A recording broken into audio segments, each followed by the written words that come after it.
Chapter 204. Although the person who had been saved by Jianshan was not dead yet, he was on the verge of death. There was no good medicine to heal him in this remote mountain village, so Jianshan could only use Radiant Saint Force to save his life. Under the treatment of Radiant Saint Force, the person finally broke free from the summons of the King of Hell. The severe injuries in his body stabilized very quickly. As soon as his wounds stabilized, Jianshan stopped healing him with Radiant Saint Force. He did not want to reveal his identity as a Radiant Saint Master, so it was impossible for him to heal all the wounds in one go. Standing before the bed, Jianshan carefully studied the person he had saved. The person wore blue robes, and from his appearance, he seemed to be around 27 or 28 years old. He was a rather handsome young man. At this moment, the young man's tightly shut eyes slowly opened. He looked around in confusion before his gaze stopped on Jianshan for a while. His confused eyes gradually cleared up. "Did you save me?" The young man looked at Jianshan and asked in an extremely weak voice. Jianshan nodded. "That's right. I was the one who saved you. Thank you, benefactor, for saving my life. I will repay you in the future." The young man's voice was filled with gratitude. Jianshan smiled. "Let's not talk about this for now. Whether you repay me or not can be discussed later. I was also saved by someone before. The two of us do have some similarities." Hearing this, the young man smiled warmly. "I am Ming Dong. How should I address you, benefactor?" Jianshan sat down on a stool in front of the window and smiled. "You could just call me Jianshan. There's no need to call me benefactor. The injuries on your body are very serious. If I hadn't rescued you from the mountain and used the best healing medicine to stabilize your internal injuries, I'm afraid you would only be able to hold on for half a day at most before dying." Ming Dong's eyes filled with intense hatred when he heard that. He gritted his teeth. "I will make those bastards pay the price sooner or later." Jianshan sat before the bed and stared at Ming Dong with some interest. He pointed at the vicious wounds on Ming Dong's body and asked, "Were these wounds caused by your enemies?" "They weren't." Ming Dong shook his head. "I originally discovered a heavily injured class 4 magical beast and was on the brink of death. In the end, I killed it with some effort, but as soon as I removed its monster core, a group of mercenaries discovered me and tried to steal it. If it was any one of them, I would not have been afraid, but they relied on their numbers, and not only did they heavily injure me, they even stole my space belt. In the end, I basically risked my life to escape from them. Otherwise, I probably wouldn't have survived until now." Jianshan sighed inside when he heard that. What Ming Dong had encountered was common on the Tianyuan continent. It basically happened every day. This was a world where the strong reigned supreme, so strength was extremely important.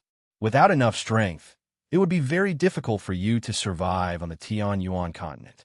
Even if you kept a low profile and did not offend anyone, you would not necessarily be able to live a peaceful life because some troubles would just fall from the sky. They cannot be avoided just because you wanted to.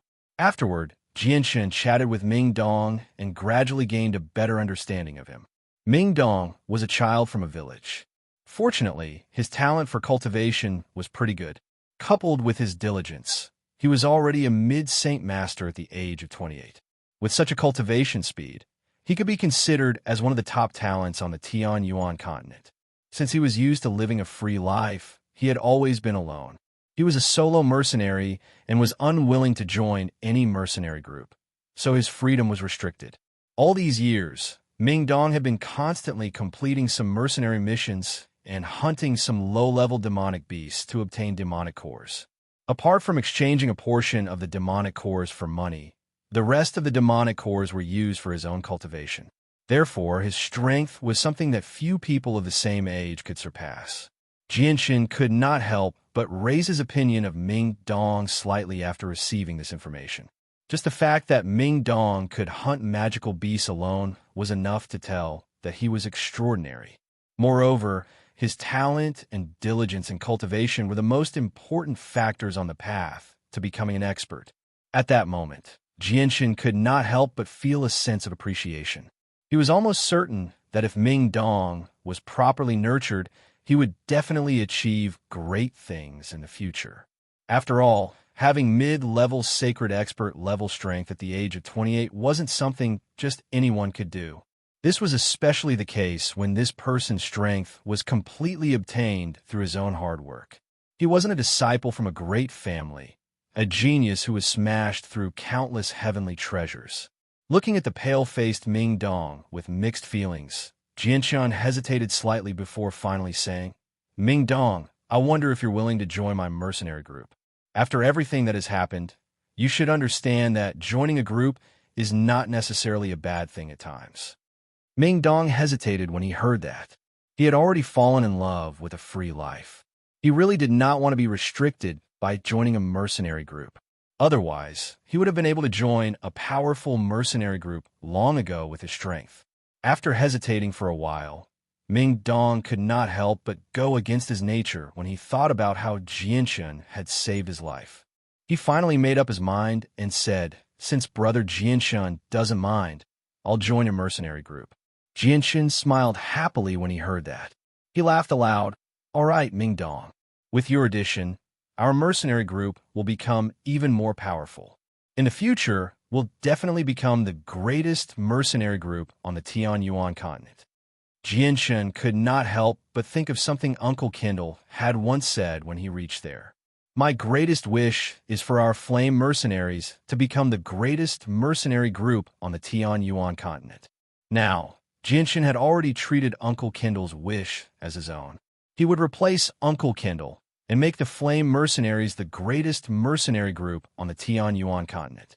"All right, I still don't know what our mercenary group is called, how many people there are, how powerful they are, and who the captain is," Ming Dong asked. Jianshan faintly smiled and said, "Our mercenary group is called the Raging Flame Mercenary Group. Originally, there was only me in the group, but now that you've joined, our mercenary group now has 2 people. As for strength, I have the strength of an initial great Saint Master." Chapter 205. With the addition of Ming Dong, Jianshan's Flame Mercenaries basically gained a new member. In the past, he was not powerful enough, but now that Jianshan was a great Saint Master and had the assistance of the Sword Spirits, he could even put up a fight against an Earth Saint Master. As a result, he needed to slowly develop the Flame Mercenaries. Jianshan stayed in the village for 2 days. 2 days later, Jianshan bid farewell to everyone in the village. He planned on leaving for a while. Ming Dong continued to recuperate on his bed in the wooden hut. He stared at Jianshan, who stood by the window, and said, "Jianshan, once I've recovered, I'll be leaving the village. Where'll I go to find you then?" Jianshan sank into his thoughts when he heard that. He said, "I've already used up all the medicine I have on me, so you can only rely on yourself to slowly recover. I estimate that you'll need around a month to fully recover. I'm leaving this time to deal with some personal matters. I'll be back in a few days or a month at most. Just stay here and recuperate." With that, Jianshan took out a space belt, 8 class 4 monster cores, and some purple crystal coins. He continued, "If I still haven't returned by the time you've recovered, you can cultivate here for now. With your talent and the assistance of class 4 monster cores, your strength will increase relatively quickly. If I don't return after a long time, you can leave on your own."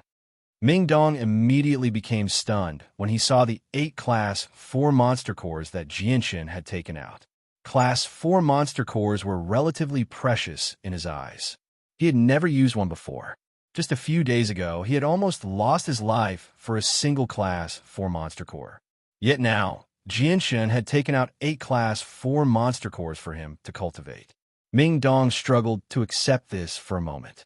A while later, Ming Dong sucked in a deep breath and slowly suppressed his excitement. He extended his trembling hand and accepted the items from Jianshan. He looked at Jianshan with mixed feelings and said, "I won't say words of thanks. Anyway, I'll remember your kindness." Ming Dong was a person who knew how to repay kindness.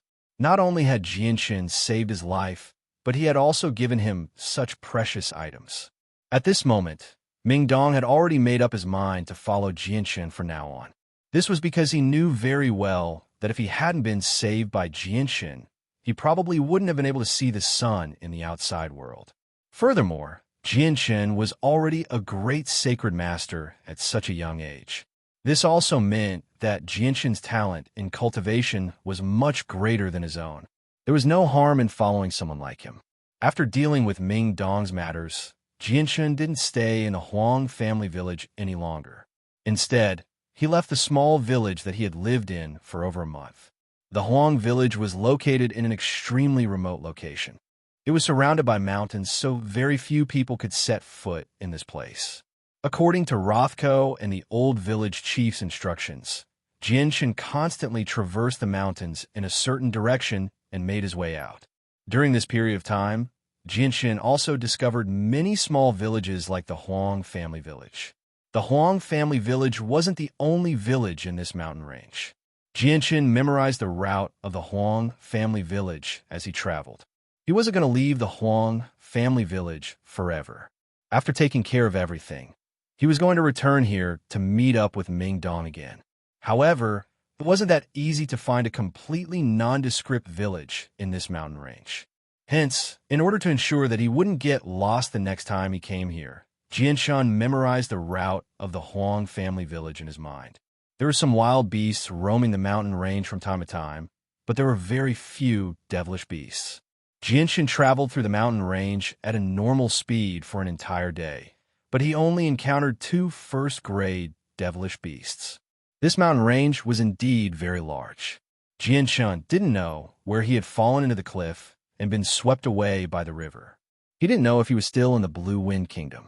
Jianshan traveled through the mountain range until nightfall, and only then did he finally emerge from the mountain range and arrive at a flat plain. The bright moon hung high in the sky, casting down a vast expanse of pristine moonlight that dispelled much of the darkness. Jianshan traveled through the night, but thankfully, he soon encountered a group of mercenaries who were camping out in the wilderness. There were over 20 tents set up, and there were several piles of firewood that were slowly burning, giving off bright light. Jianshan slowly made his way toward the group of mercenaries that were camping out around 100 meters away. He didn't try to conceal his presence, so the sound of his footsteps stirring up some of the weeds on the ground quickly attracted the attention of some of the mercenaries who were on high alert. "Who goes there?" Suddenly, a loud shout was heard, and the voice was very loud, waking up some of the mercenaries who were sleeping soundly. Suddenly, there was a commotion in the originally quiet camp.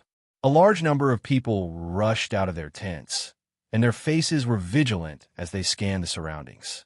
When the bright firelight illuminated Jianshan's body, the mercenaries immediately discovered Jianshan's figure. But when they discovered that Jianshan was alone, their tense nerves obviously relaxed a little. "Who goes there? Report your name." Among the mercenaries, one of them immediately shouted at Jianshan. Jianshan stopped when he was only 20 meters away from the group of mercenaries and said, "I was just passing by this place, and I lost my way. I don't know if I can borrow your map." Hearing this, the group of mercenaries looked at each other with a trace of surprise on their faces. Then one of them, who seemed to be the leader, said, "Where did you come from? Where are you going?" Jianshan hesitated for a moment and said, "Before I answer this question, can you first tell me if this is the Blue Wind Kingdom?" Hearing Jianshan's words, the group of mercenaries looked at Jianshan with eyes full of surprise. "That's right, this is the Blue Wind Kingdom." This time, the one who answered Jianshan was a relatively thin mercenary in the group.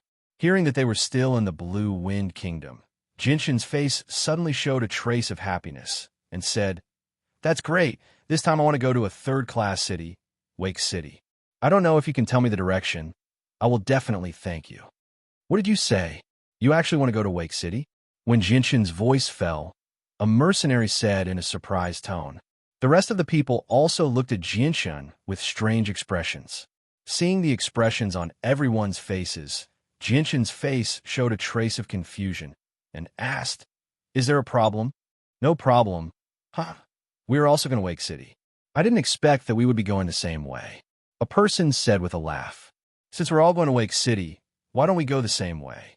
It's quite a distance from here to Wake City, and the road isn't safe." "One more person means one more person," a tall and sturdy man said with a smile.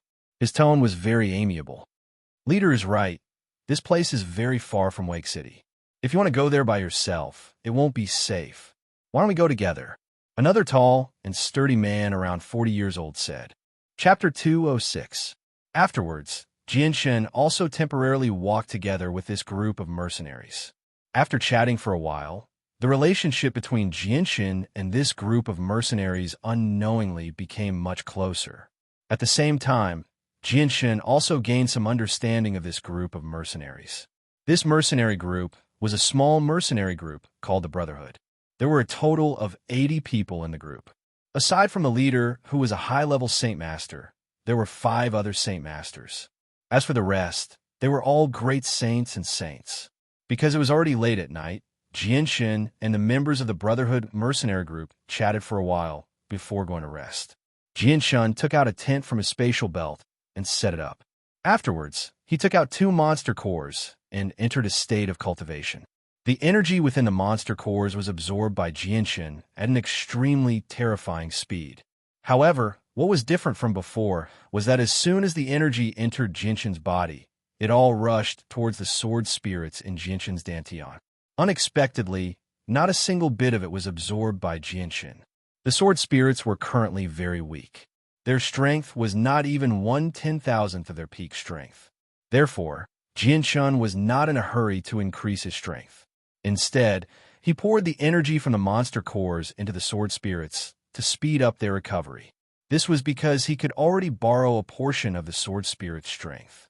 As the sword spirit's strength increased, the amount of energy he could borrow would also increase.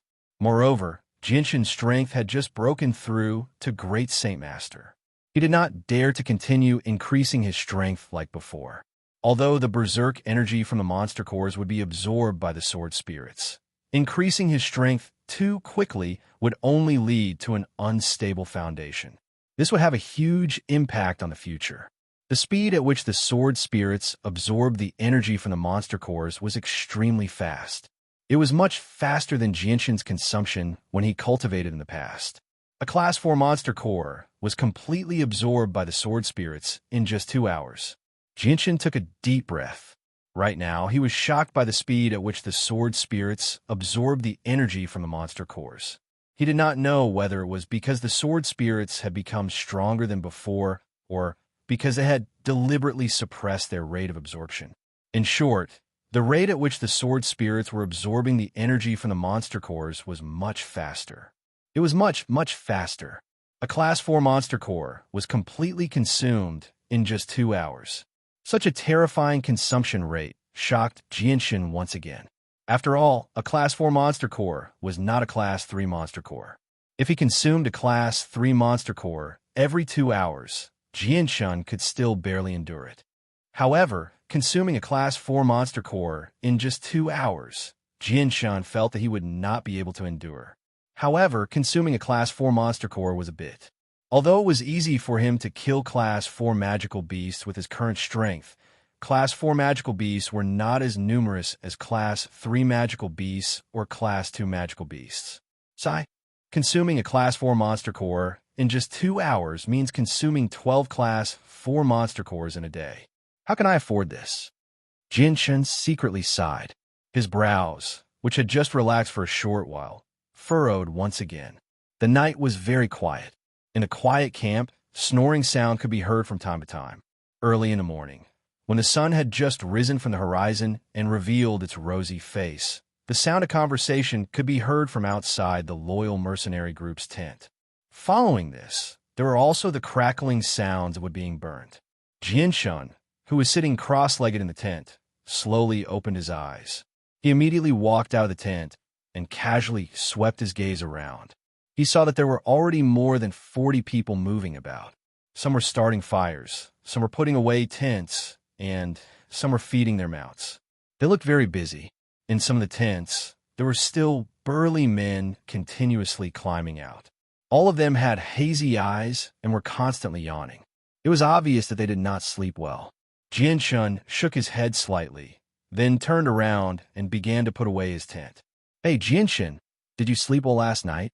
At this moment, a slightly deep voice sounded from not far away. Hearing this voice, Jianshen turned around and saw a burly, bare-chested burly man walking towards him. Jianshen recognized this person. It was the leader of the loyal mercenary group, Herdoff. And not bad, Jianshun replied with a smile. He did not sleep at all last night. To be more precise, Jianshun had rarely slept since he was young. Moreover, ever since he became a saint, he slept even less. He spent almost every night cultivating. Sleeping was nothing more than exhausting one's spirit during the day and needed sleep to recover.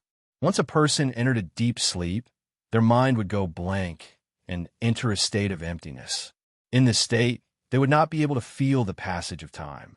Ordinary people used this most basic method to recover their spirit during the day. What was different for martial artists was that when they entered a state of cultivation, their spirit would also enter a state of emptiness. In this state, not only could his spirit recover, but the recovery speed was also much faster than when he was sleeping. Sleeping was actually a way to recover one's spirit. For some people with strong enough spirit, it was very normal for them to not sleep for several days and nights. After breakfast, the members of the loyal mercenary group immediately set off on their journey. Since Jianshun didn't have a mount, he sat in a carriage filled with goods as they made their way towards Wake City. In the blink of an eye, Jianshun and the loyal mercenary group had been on the road for a day. During this time, Jianshun would occasionally chat with some of the mercenaries. Unknowingly, their relationship seemed to have deepened. At this moment, Jianshun, who was sitting cross-legged in the carriage, suddenly had a change in expression. His slightly closed eyes suddenly opened, and he looked forward with a sharp gaze. He shouted, "Everyone be careful, there is movement in front of us. It should be a magical beast rushing towards us." Hearing Jianshun shout, the group immediately stopped and looked forward with sharp eyes. But after looking for a while, there was nothing abnormal in front of them. "Jianshun, you are too sensitive. Everything here is normal. There is no movement at all."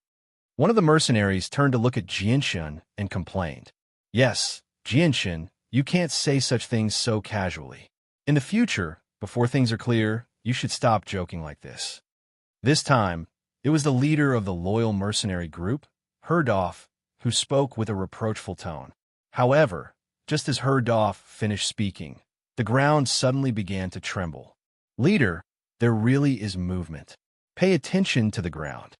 One of the mercenaries standing on the ground was the first to discover the movement and immediately reported to Herdoff. "The ground is shaking. Could it be that a cavalry team is passing by here? Could it be that we have encountered a group of magical beasts?" Following this person's words, the rest of the loyal mercenary group also discovered the movement on the ground. Their expressions became serious as they started to guess. "Alert!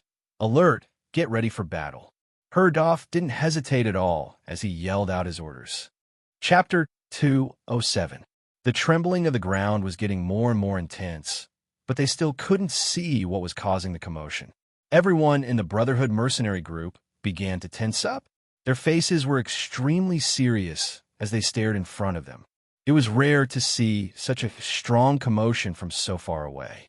At this moment, they all realized that if there really was a magic beast in front of them, like Jianshun said, then it must be very powerful.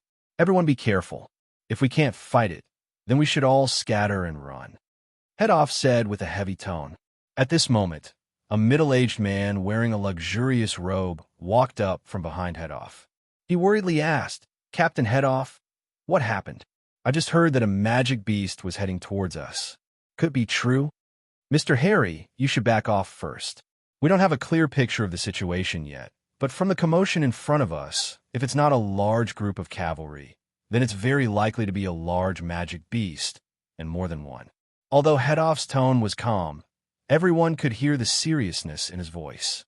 "And can we protect these goods?" the middle-aged man asked again. "It's very difficult." Herdoff shook his head and said, "Mr. Harry, you should prepare to run for your life. If it's just a large group of cavalry, then it's fine. But if it's a magic beast, Mr. Harry, you know the consequences." AI. Hearing Herdoff's words, the middle-aged man let out a heavy sigh.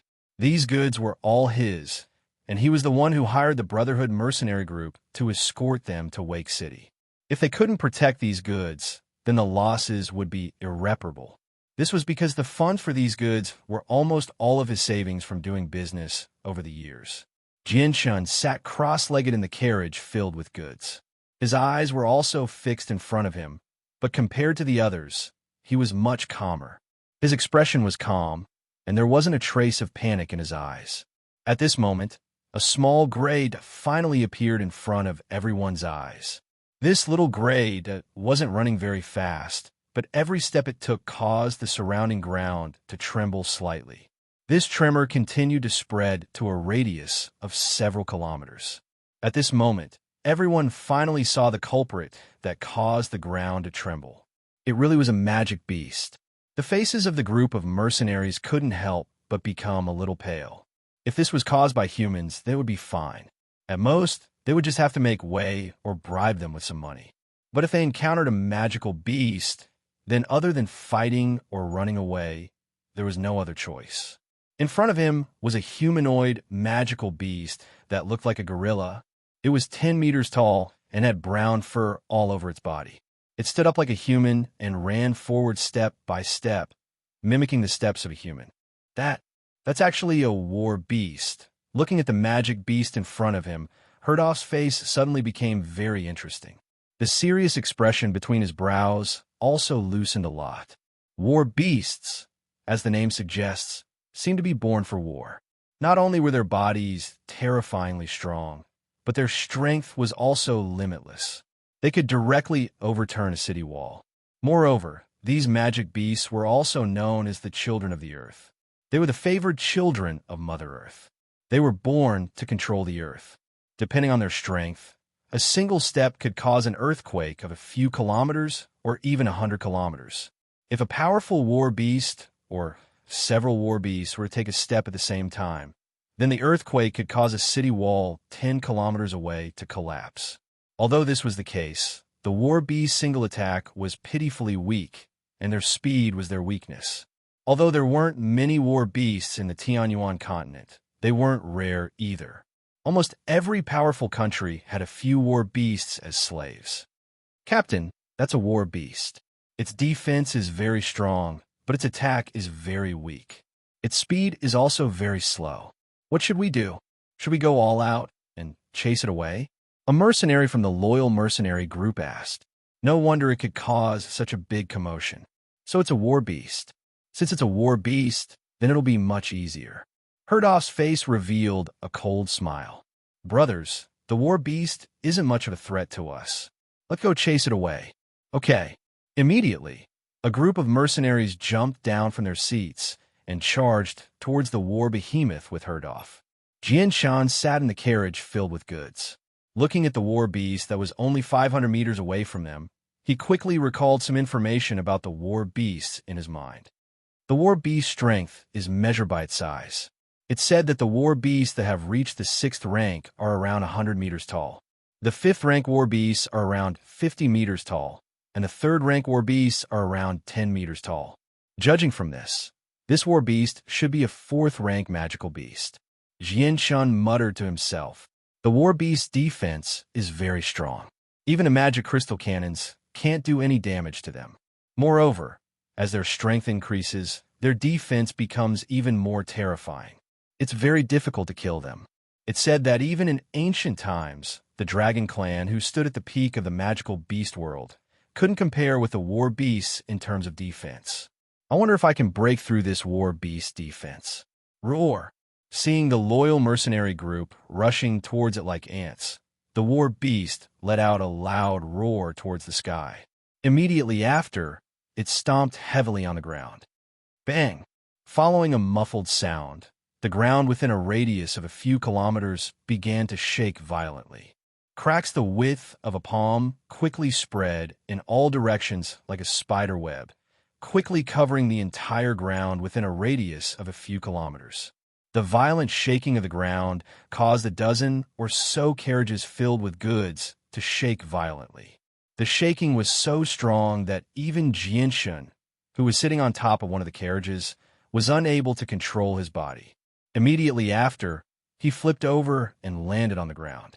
Crunch, crunch, the carriages continuously made sounds that sounded like they were in pain. Some of the goods piled on top of the carriages rolled to the ground one after another. Not long after, the dozen or so carriages all fell apart. This kind of earthquake didn't have much of an effect on the loyal mercenary group. Several dozen people quickly arrived at the foot of the war behemoth. Several dozen saint weapons with strong saint force ruthlessly hacked at the war behemoth. However, the war beast wasn't harmed in the slightest. Not even a single hair on the war beast's body was cut off. Roar! The war beast let out an angry roar. It lifted one of its large feet again and ruthlessly stomped on the head of a nearby mercenary. Chapter 208. The war beast's defense is too strong. Everyone, let's attack with all we've got. Head Off yelled. As soon as he finished speaking, a large amount of holy force gathered on the holy weapon in his hand. With a loud roar, the holy weapon emitted a powerful wave of holy force as it slashed towards the war beast. When Herdov's attack landed on the war behemoth's body, the result was the same as before. Not only was he unable to cause any damage to the war behemoth, he didn't even manage to cut off a single hair on its body. Damn it, Head Off couldn't help but curse under his breath. How can this war beast's defense be so strong? It's just standing there for me to kill, but I can't even kill it. Captain, this war beast's defense is too strong. We can't even hurt it. What do we do now? Should we avoid it? A mercenary asked loudly. Captain, this war beast should be a class 4 magical beast. Even a great Saint Master wouldn't be able to harm it. With our strength, we won't be able to chase it away. It's best if we avoid it. A middle-aged man wearing a gray gown with a resolute face said in a deep voice. Yeah, Captain, we can't do anything to this war beast. Hearing the discussions of the mercenaries, Herdov didn't hesitate and immediately shouted, Brothers, go and chase the carriages away. We need to stall the war behemoth. Yes. Immediately, a dozen people quickly ran back, intending to drive the carriages full of goods in the opposite direction. However, when they arrived in front of the carriages, they were all dumbfounded, because at this moment, the carriages had all fallen apart, and there was no way to drive them away. Shit, what do we do? There's so many goods. Even if we put all of our portal belts together, we can't fit all of them. The mercenaries were in a dilemma. Even the owner of the carriages, Mr. Harry, had a bitter look on his face. Boom, boom. At this moment, the ground began to shake violently once again. The war behemoth stomped its heavy footsteps, carrying an indomitable aura as it walked towards the broken carriages. As for the loyal mercenaries who were constantly harassing it, it was a rare sight that the war behemoth didn't even care about them. Shit, it's coming. Mr. Harry, let's put the valuables in our portal belts first. There's no way we can take everything with us. Looking at the approaching war behemoth, a mercenary said anxiously to the middle-aged man with a weak face. But these goods are very important. They're almost all of my belongings. If I give them up just like that, I will suffer a great loss. Moreover, my space belt is not big. I can't carry many things with me. Mr. Harry had a long face as he looked at the goods that filled more than a dozen carriages. His face was full of heartache and unwillingness. Everyone, don't panic. Let me deal with this war beast. I can stop it. Just when the mercenaries and Mr. Harry were in a panic, a calm voice suddenly came from the side. Hearing this, the mercenaries all subconsciously turned their heads. The person who spoke was actually Jianshun, who didn't participate in the battle. A few mercenaries and Mr. Harry all stared at Jianshun's face. He looked like he was in his 20s. They clearly didn't believe him. One of the mercenaries couldn't help but ask, What did you say? Jianshun, you stopped the battle beasts. Jianshun, this is a war beast with an extremely high defense, and it has a class 4 monster core. Unless we have an Earth Saint Master here, even a great Saint Master won't be able to stop the war beast's advance. One of the experienced mercenaries said. They didn't believe that Jianshun had the strength to stop a class 4 war beast at such a young age. Jianshun only smiled in response to everyone's questioning. He didn't explain anything. Then he stomped off the ground and shot up like a cannonball, charging toward the war behemoth 100 meters away. Jianshun's speed was extremely fast. In the blink of an eye, he had arrived in front of the war beast. Immediately after, a long silver sword appeared in his hand. Carrying a sharp sword chi, it turned into a silver light and pierced towards the war beast's forehead. When the tip of the light wind sword came into contact with the war beast's forehead, it was unable to advance any further. Jinshin's face slightly changed. The resistance from the light wind sword made him suspect that the war beast in front of him wasn't a magic beast, but a piece of iron. Roar! The war beast let out an angry roar. Its two fist-sized eyes were filled with bloodlust as it stared at Jinshin. It swung its arms towards Jinshin. Jinshin somersaulted in the air and landed on the ground. His eyes were serious as he stared at the war beast in front of him. In a low voice, he said, "What a strong defense. It's actually much stronger than what I expected." No wonder the rumors said that the war beast couldn't even be damaged by the magic crystal cannons.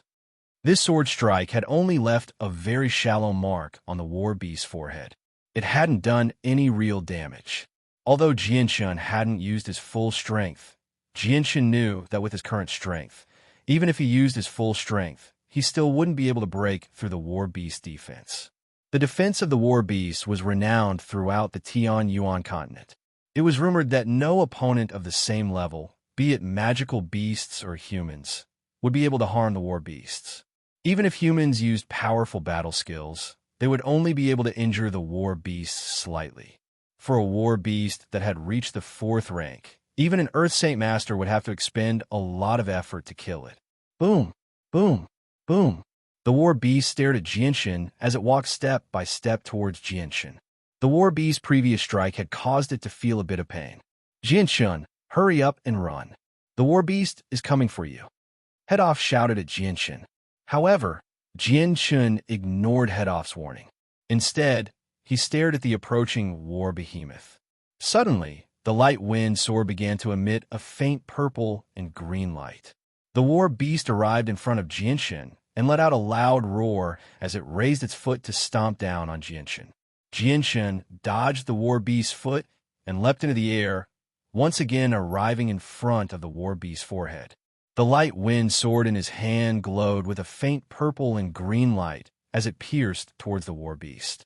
This time, when the tip of the light wind sword came into contact with the war behemoth's forehead, it was as if the war behemoth's defense was no longer there, and the light wind sword easily broke through. In the end, the light wind sword actually managed to pierce through the war behemoth's skull with ease.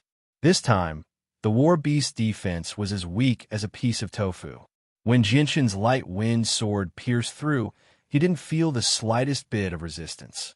"Oh!" The war beast let out a miserable roar. The sound was so loud that it seemed to resound through the heavens and earth. When the sound gradually dissipated, the war beast's huge body slowly fell to the ground. Jinshin pulled out the light wind sword that was covered in blood and spun a few times in the air before landing on the ground. Chapter 209.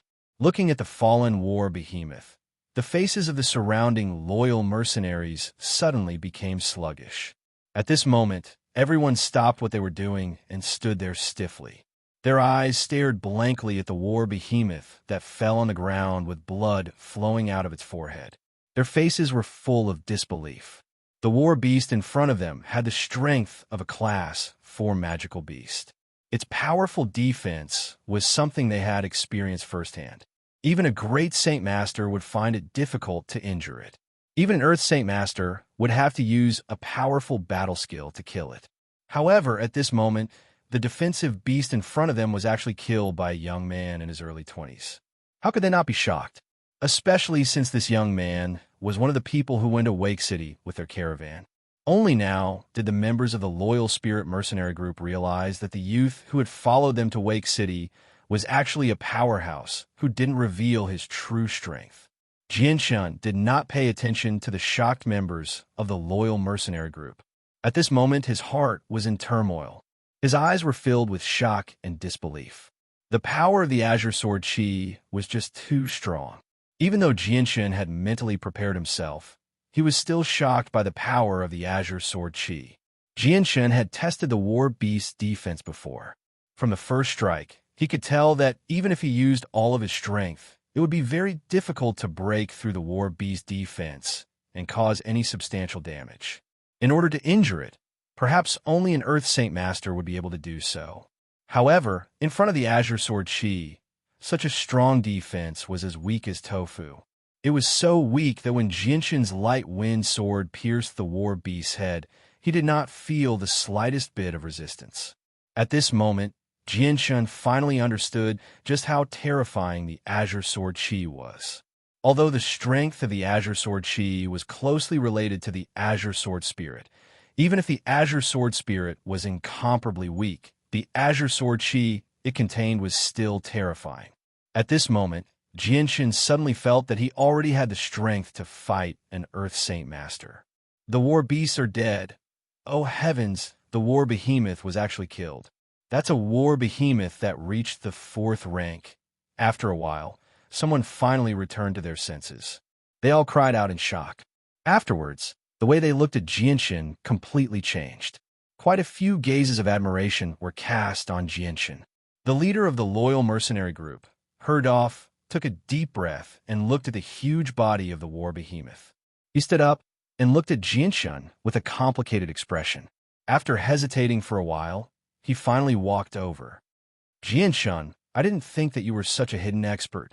AI, it's really hard to believe. At your age, you actually have the strength to kill a war behemoth. However, I still have to represent the loyal mercenary group to thank you for helping us solve this big problem. Herdolf looked at Jinshin with a complicated expression and said in a very sincere tone. Hearing this, Jinshin gradually recovered from his shock. He smiled at Herdolf and said, "It's just a small matter. Leader, you don't have to be so polite.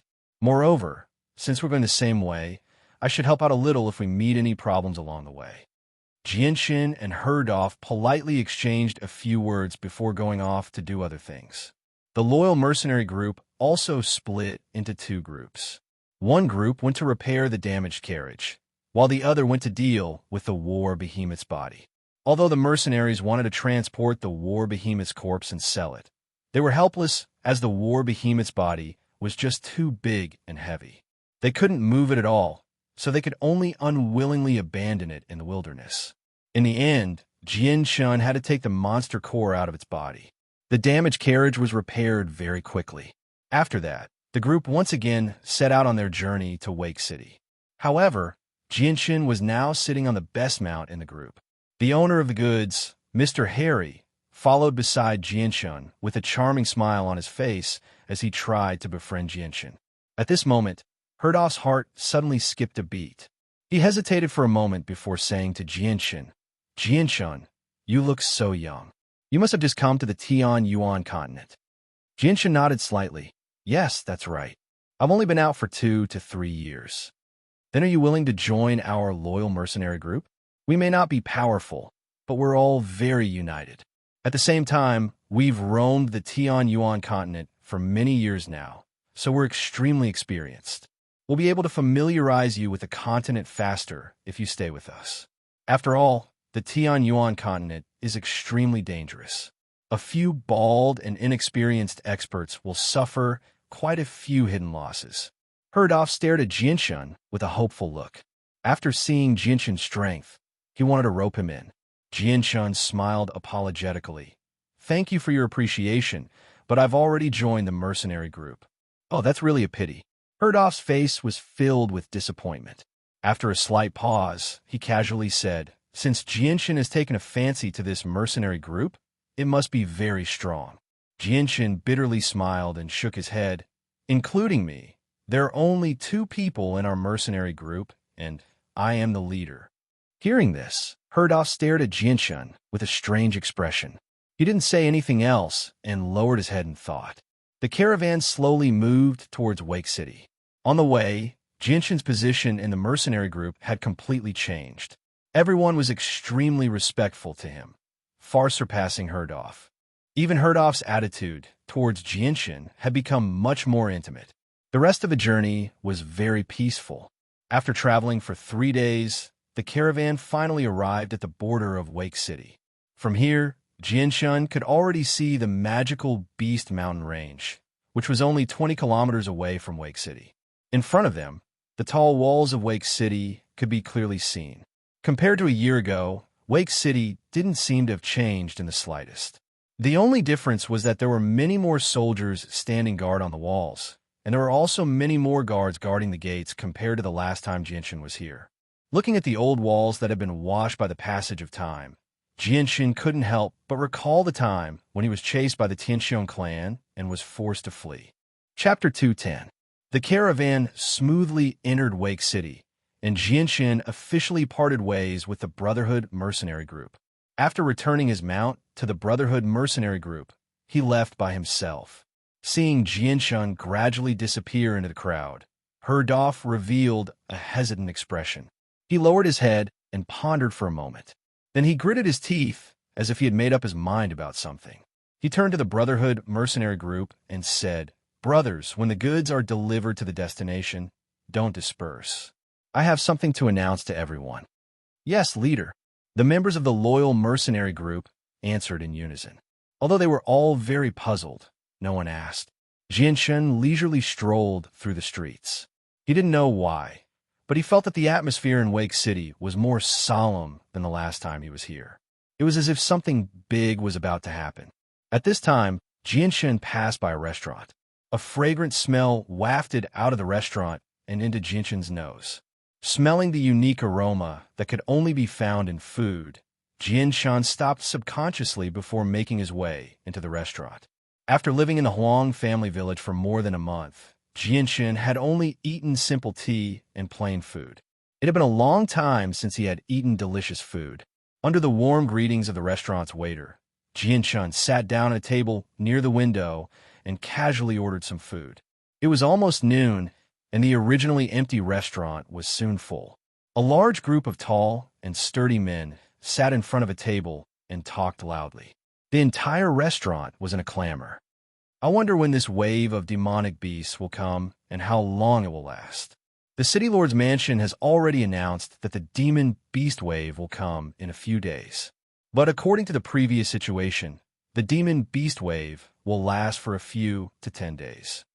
At this time, a few conversations entered Jianshan's ears. Hearing this, Jianshan slightly frowned. After thinking for a while, he muttered, "Demon beast wave. Could it be that the demon beasts in the magical Beast Mountain range are coming to besiege Wake City? No wonder I felt that the atmosphere in Wake City was much more solemn than before." After that, Jianshan sat in front of a table and ate while listening to the conversations of the people in the restaurant. From them, Jianshan obtained a lot of useful information. "Hey, look, aren't those people from the Zhou mercenary group?" A voice suddenly entered Jianshan's ears. When he heard this voice, Jianshan's hand froze in midair. He slightly raised his head and stared at the entrance of the restaurant. He saw 4 armored mercenaries walking in. The armor of these 4 mercenaries was exactly the same. On the left side of their chest, there was an identical emblem. Aside from not wearing a helmet, they were exactly the same as the Zhou mercenary group that Jianshan met in the magical Beast Mountain range a year ago. The 4 members of the Zhou mercenary group sat down at an empty table not too far away from Jianshan. After ordering their food, they began to whisper to each other. When the 4 of them walked in, the people in the restaurant immediately changed the topic of conversation to the Zhou mercenary group. "I heard that the leader of the Zhou mercenary group, Zhou Yun, broke through from the high-level Saint Master realm to the Great Saint Master realm 3 months ago. With a Great Saint Master in the group, the Zhou mercenary group's strength is now much stronger than before. In Wake City, the Zhou mercenary group can do whatever they want." That's right. Ever since Zhou Yun broke through to the Great Saint Master realm, the Zhou mercenary group's strength has been rapidly increasing. Right now, their mercenary group already has over 100 people. In addition, they have the support of the Zhou clan behind them. I'm afraid that the Zhou mercenary group's strength can easily squeeze into the top 3 in the entire Wake City. Many people in the restaurant were discussing in low voices. Although their voices were very soft, everyone present had a certain level of strength, so they could easily hear these discussions. Hearing everyone talk about their mercenary group's achievements, the 4 Zhou mercenary group members sitting not far from Jianshan couldn't help but reveal a proud expression. In this small Wake City, A great Saint Master was enough to be considered a peak expert. Their leader's strength had broken through to the great Saint Master realm, and as a member of the Zhou mercenary group, their status had also skyrocketed. The Zhou mercenary group. I didn't think that I would meet you guys as soon as I arrived in Wake City. Jinshin's gaze was somewhat cold as he stared at the 4 Zhou mercenary group members. A strong, killing intent flashed through his eyes.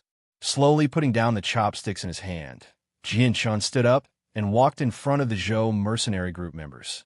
His gaze swept over the 4 of them, and his voice was somewhat gloomy as he asked, "The 4 of you are from the Zhou mercenary group?" Hearing this, the 4 Zhou mercenary group members' gazes all landed on Jinshin. From the tone of Jinshin's words, they could already tell that he didn't have good intentions. Their gazes immediately became somewhat fierce. "That's right. We are from the Zhou mercenary group. Brat, who are you? Tell us your name."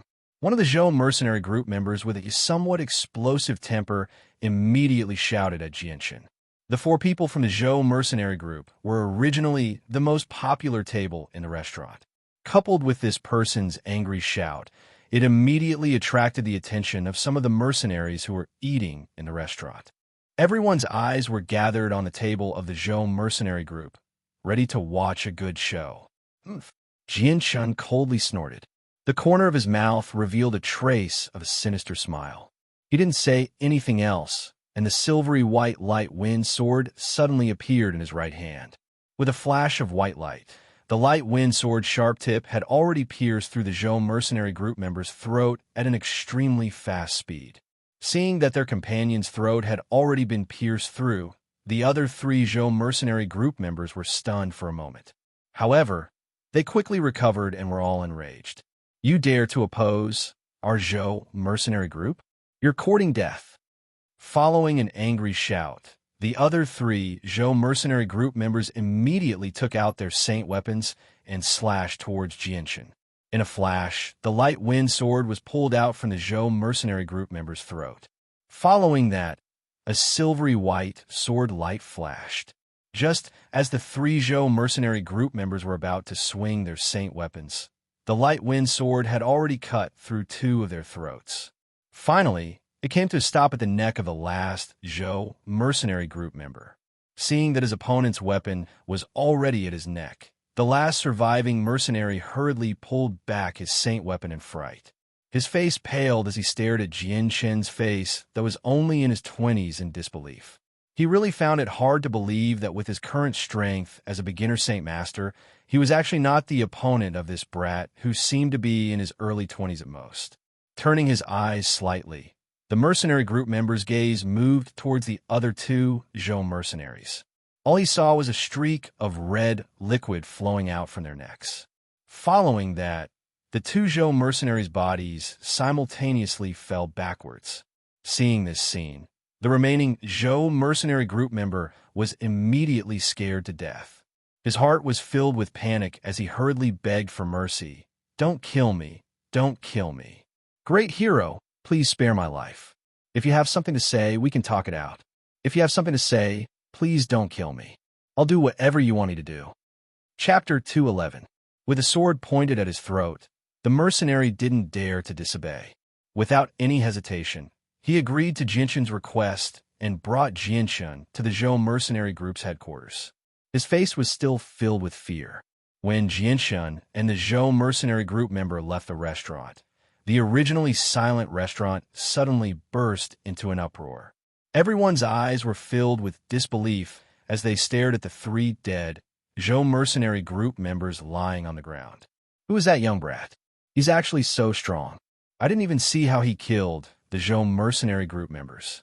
His speed was too fast, so fast that I couldn't even see it clearly. It's really too hard to believe. I'm already in my 40s, but my strength is only at the low Saint Master level. That young man looks to be in his 20s at most, but he was actually able to kill the Zhou mercenary group members who were even stronger than me. It's really too unbelievable. That young man's strength is too strong. I think he's at least at the great Saint Master level. The Zhou mercenary group must have offended him before, so he came today to seek revenge. The Zhou mercenary group's leader, Zhou Yun, also has the strength of a great Saint Master. Not only that, they also have many Saint Master-level experts. That young man is going to the Zhou mercenary group's headquarters to find trouble with them. I wonder if he's a match for the Zhou mercenary group. The mysterious young expert is coming to seek revenge on the Zhou mercenary group. The battle will definitely be very exciting. I definitely have to go and see. Right, there's definitely going to be an exciting battle. Let's quickly go and see. Let's go and see. We definitely can't miss out on such an exciting battle.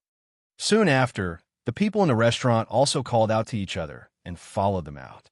In the blink of an eye, the restaurant that was originally almost full became empty. Jianshun didn't point his light wind sword at the Zhou mercenary group's member. Instead, he followed behind him at a leisurely pace. Although Jianshun didn't seem to be paying attention to the Zhou mercenary group's member at all, as long as the Zhou mercenary group's member tried to escape, Jianshun's light wind sword would instantly pierce his throat. About 50 meters behind Jianshun, there was a large group of people coming out of the restaurant. The headquarters of the Zhou mercenary group was located in the eastern region of Wake City.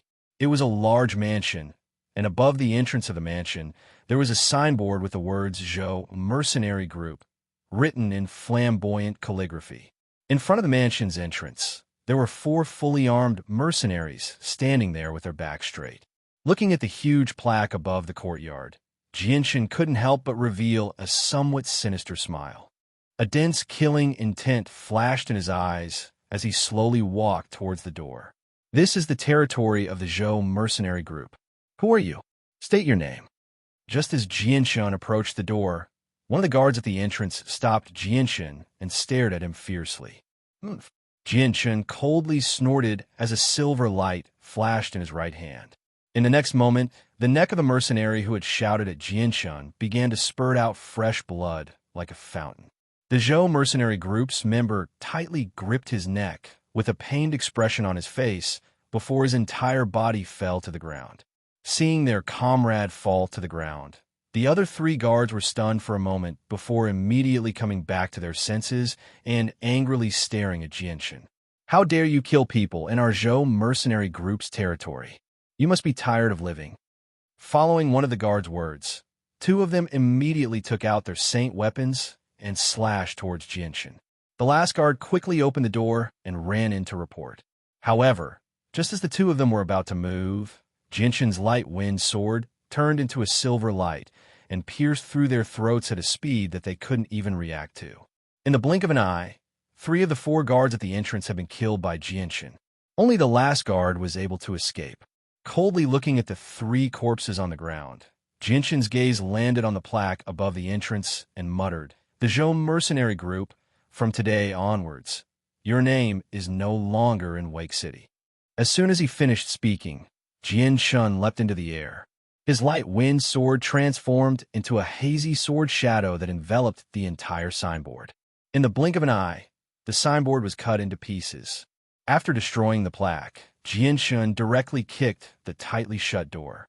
With a bang sound, the 3-inch thick wooden door was kicked out of its frame by Jianshun and flew towards the ground like a hidden weapon. Boom! However, just as the door flew inside, an even louder explosion sounded out. The huge wooden door was smashed into pieces, and a large amount of wooden shards flew in all directions. Who dares to make things difficult for our Zhou mercenary group? At the same time, a voice filled with endless anger sounded out from inside. Jianshun was not in a hurry as he walked in step by step. His footsteps were light, as if he was taking a leisurely stroll. His expression was indifferent, as if he did not care about the Zhou mercenary group at all. When Jianshun walked into the courtyard, the scene inside entered his eyes. Right in front of him was a large open space with a middle-aged man wearing a blue robe standing there. The middle-aged man was around 50 years old and had several scars on his face, making him look somewhat fierce and terrifying. Behind the middle-aged man, there were already more than 20 people standing there. Moreover, there were still people rushing over from all around the house. In a short moment, the open space was filled with over 100 people, and Jianshun was surrounded in the middle. The middle-aged man with scars on his face looked at Jianshun with a sharp gaze and said in a deep voice, "Brat, Who are you, and why are you making things difficult for our Zhou mercenary group? Jianshan glanced around coldly and ignored the middle-aged man's words. Instead, he asked, "Is everyone from your Zhou mercenary group here?" Hearing this, the middle-aged man frowned and coldly said, "What do you mean by that?" Chapter 212. Jinshan's calm words caused the faces of the Zhou mercenaries to change greatly. Immediately, each and every one of them glared fiercely at Jianshan, their eyes filled with killing intent and anger. The middle-aged man's face became gloomy as he glared fiercely at Jianshan. With a cold snort, he angrily shouted, "Brat, you don't have the qualifications to say such words. Men, take him down. Let this arrogant brat understand that our Zhou mercenary group is not a place where anyone can behave atrociously." Following the middle-aged man's command, the mercenaries surrounding Jianshan did not hesitate in the slightest. One by one, they took out their saint weapons and charged towards Jianshan from all directions. The corners of Jianshan's mouth curled up into a sneer as his body flickered and disappeared from where he was standing. Following his disappearance, all of the weapons that were flying towards him also missed. Jianshan's speed was extremely fast as he shuttled through the battlefield. His light wind sword was like a bolt of lightning as it pierced through the air. Every time his sword pierced through a person's throat, the Saint and Great Saint realm mercenaries did not even have the time to react before they were killed one by one. Among them, there were many who did not even know how they died. Although Jianshan was fighting alone against over 100 people, the difference in strength between the two sides was simply too great. Thus, the situation was a one-sided massacre. The Zhou mercenaries were completely powerless against Jianshan. They could not even catch a glimpse of Jianshan's figure. Under Jianshan's fast-killing speed, 1 or 2 people were killed in the blink of an eye. In just a few breaths of time, 7 or 8 people had died under his sword. This scene lasted for only 5 breaths of time. Out of the 100 or so people of the Zhou mercenary group, nearly 50 of them were lying on the ground. The middle-aged man with the scars on his face stared blankly at Jianshan, who was like a killing machine. His face was filled with disbelief. In less than 10 seconds, Jianshan had killed 50 people. Such a fast killing speed had scared the middle-aged man silly. Jianshan was dressed in white as he moved back and forth in the crowd like flowing water. Wherever he went, the people around him would fall down in droves as blood splattered in the air. In this short period of time, the ground had already been dyed red by the blood that had gathered. The merciless killing was carried out silently.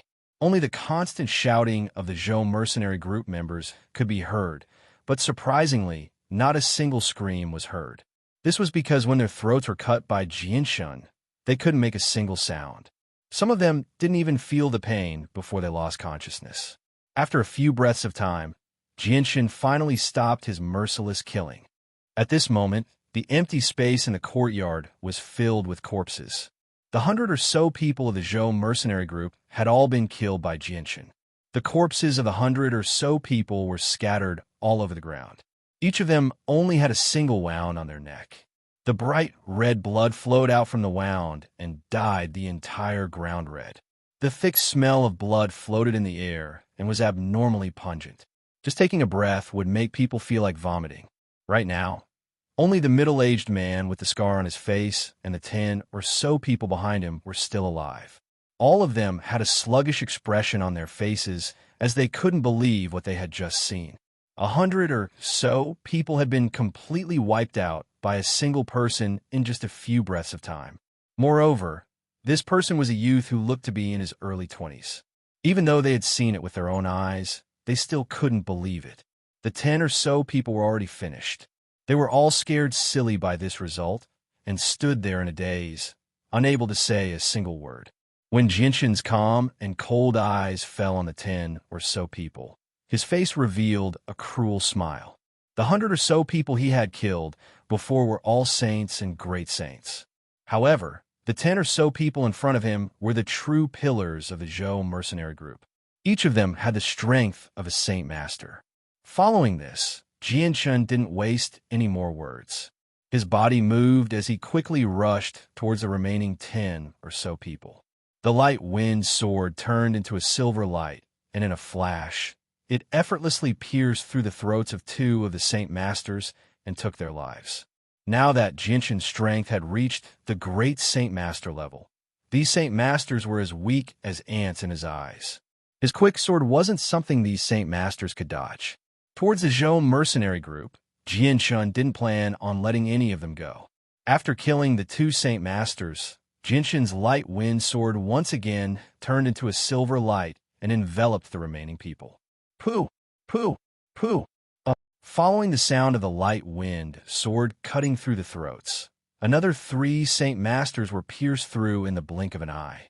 Only at this time did the remaining Saint Masters come back to their senses. Their expressions greatly changed, and they didn't dare hesitate. They immediately used all of their strength and frantically dodged in all directions, trying to pull the monsters away from Jinshin. Stop! Stop! If you have something to say, we can talk about it. Quickly stop. The middle-aged man with a knife scar on his face miserably dodged as he shouted. Right now, his expression was no longer as calm as before and was completely filled with fear.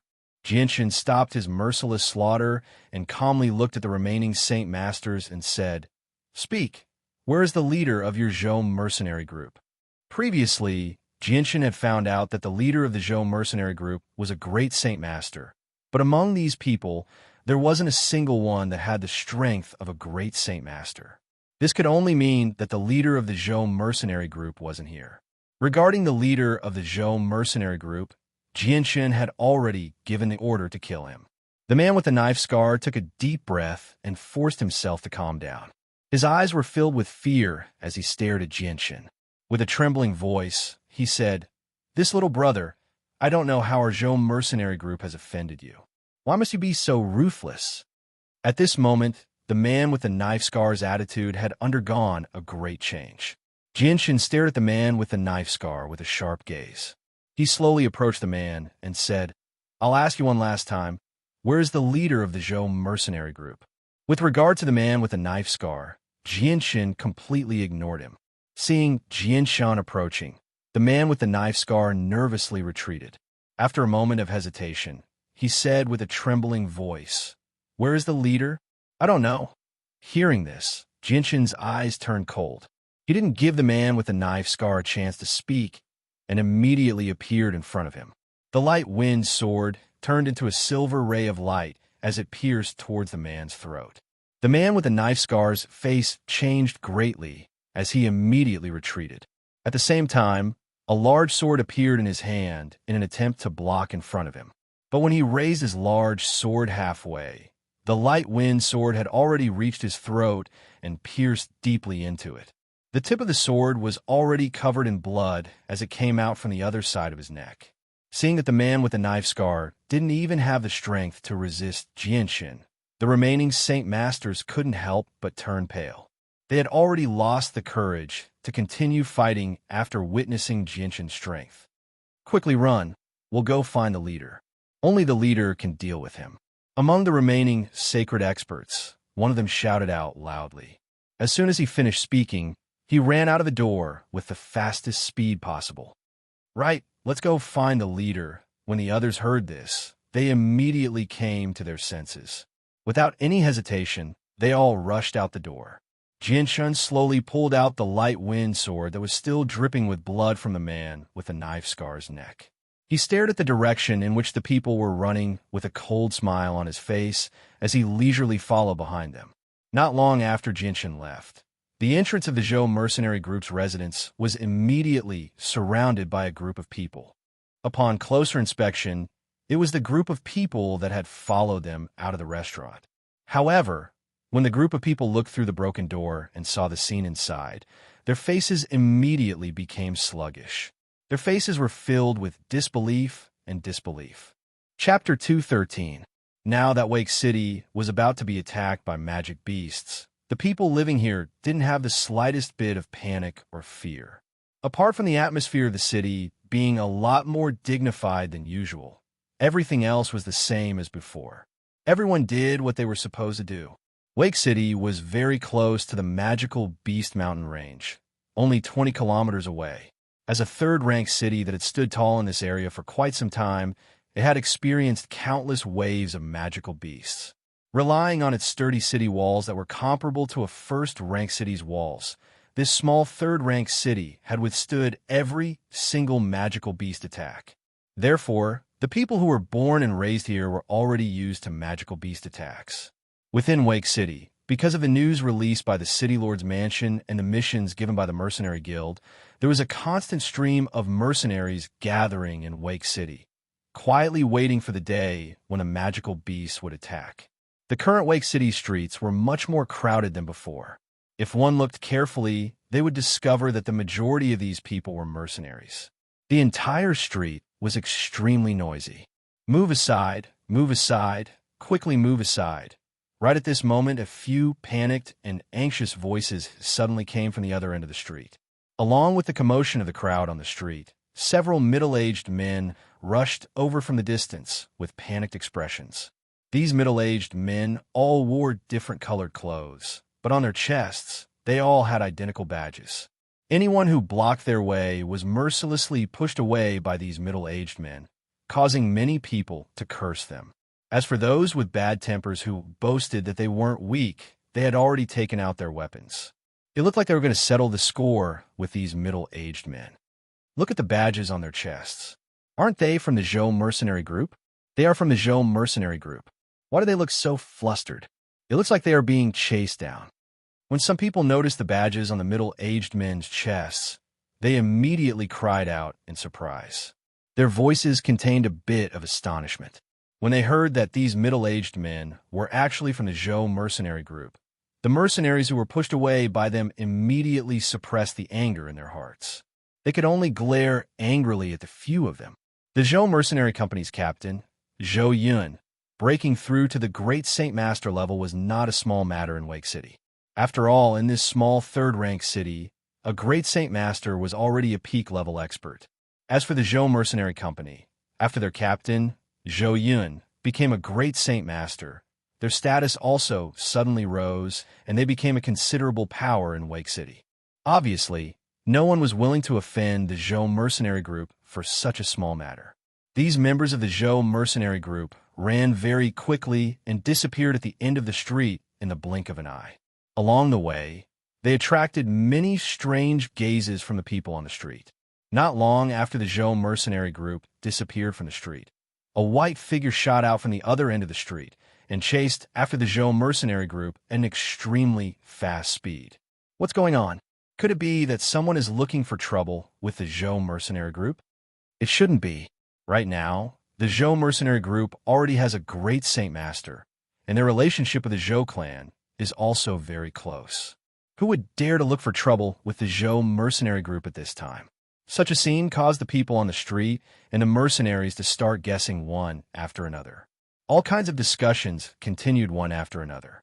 The few mercenaries that escaped from the Zhou mercenary group ran for nearly 10 kilometers in a panic before finally stopping in front of a mansion. This mansion was extremely large.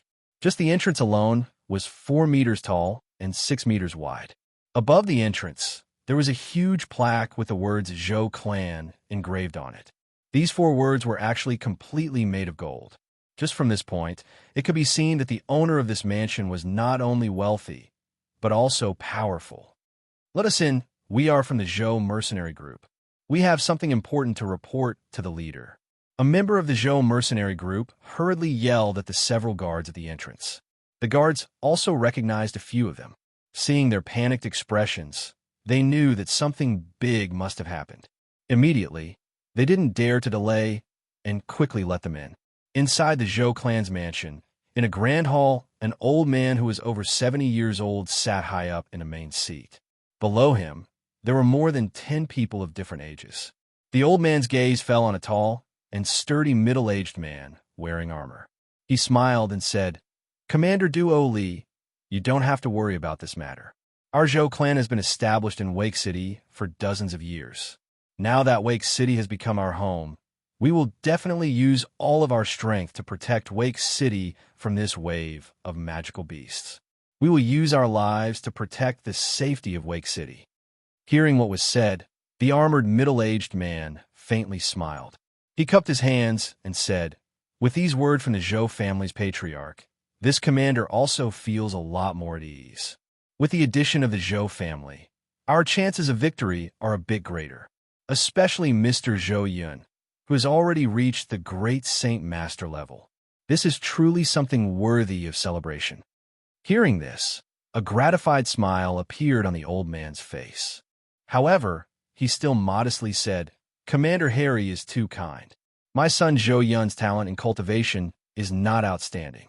We used a large amount of demon cores, but he only managed to smoothly break through to Great Saint Master a few days ago." As he said this, the old man's gaze fell on a middle-aged man sitting below. The middle-aged man was dressed in a light blue robe. His long hair was tied into a whip and was casually draped behind his back. His pair of ordinary eyes occasionally flashed with a shrewd and sharp light. This person was the leader of the Zhou mercenary group, Zhou Yun. Just as the old man's voice fell, suddenly, a hurried shout mixed with a little bit of panic came from the outside from afar. "Leader, leader, bad news, bad news." Following the voice, a few middle-aged men wearing the Zhou mercenary group's insignia rushed in from the outside. They were in a sorry state as they loudly yelled. The actions of these few people caused many people in the hall to frown slightly. Their gazes were filled with a trace of displeasure when they looked at these few people. "Impudent! Can't you see that we are in the middle of a meeting? Who allowed you to barge in without any rules?" The Zhou clan's patriarch angrily yelled at these people. "Patriarch, something bad has happened. A person with terrifying strength is seeking revenge on us. Out of the 100 or so members of our Zhou mercenary group, only a few of us managed to escape." A mercenary immediately explained to the old man sitting at the head of the table. Hearing this, everyone's expression changed. What? What did you just say? Out of the 100 members of the Zhou mercenary group, only a few of you managed to escape? Sitting at the side, Zhou Yun's expression suddenly changed. He immediately stood up from his chair and shouted at these people. "Yes, leader, only a few of us managed to escape." This mercenary's expression was filled with panic. Even his voice was trembling. "Then what about the others?" Zhou Yun's expression instantly became gloomy. All dead, all dead," a mercenary replied with a trembling voice. Hearing this, a strong killing intent emitted from Zhou Yun's body. He angrily yelled, "Who did this? Bang!" Chapter 214. The sudden loud noise caused everyone in the hall to be stunned. However, everyone's faces immediately became gloomy. None of the people present were mediocre. With their hearing, they already knew from the source of the sound that it was the sound of someone breaking the door. Impudent! The head of the Zhou clan, who was sitting at the head of the table, fiercely slammed his palm on the armrest of his mount, causing the abnormally sturdy armrest of the throne to crack. "Who is so bold to actually dare to cause trouble in our Zhou clan? Everyone, follow me outside to take a look. I want to see who exactly is this person." The head of the Zhou clan immediately stood up from the throne and walked outside with a gloomy face. As for the other people in the hall, they were filled with anger as they followed the head of the Zhou clan out of the hall. When the head of the Zhou clan led a dozen people to the entrance of the Zhou clan, the place was already surrounded by dozens of Zhou clan guards. Even further away, there were still guards rushing over after hearing the news. At the entrance of the Zhou clan, the number of people was constantly increasing. "Quickly move aside. The head of the Zhou clan is here." A sharp-eyed guard saw the head of the Zhou clan arrive and immediately opened his mouth to shout loudly. Immediately after, the guards that tightly surrounded the entrance of the Zhou clan immediately moved aside to make a path. The scene of the Zhou clan being surrounded also fell into the eyes of the people of the Zhou clan. They saw that the person who was surrounded by the guards of the Zhou clan was a young man who seemed to be in his early 20s. The young man was wearing white clothes. Although it was a relatively cheap cloth garment, it couldn't cover up the young man's unique temperament at all. This was definitely not something that an ordinary person could possess. The young man was very handsome. His skin was as white as mutton fat, and his handsome facial features were matched with a pair of jet black eyes that seemed ordinary, but were filled with a strange charm. He was simply the killer of all the young girls in the world. Seeing that the person who came to cause trouble was actually a young man who was only in his early 20s, the head of the Zhou clan's eyes suddenly shot out a fierce light. He looked directly at Jianshan and said in a deep voice, "Who are you? You actually dare to cause trouble in our Zhou clan. Do you really think that our Zhou clan is easy to bully?"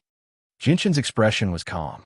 He calmly stared at the old man who spoke and asked indifferently, "Who are you?" "Oomph."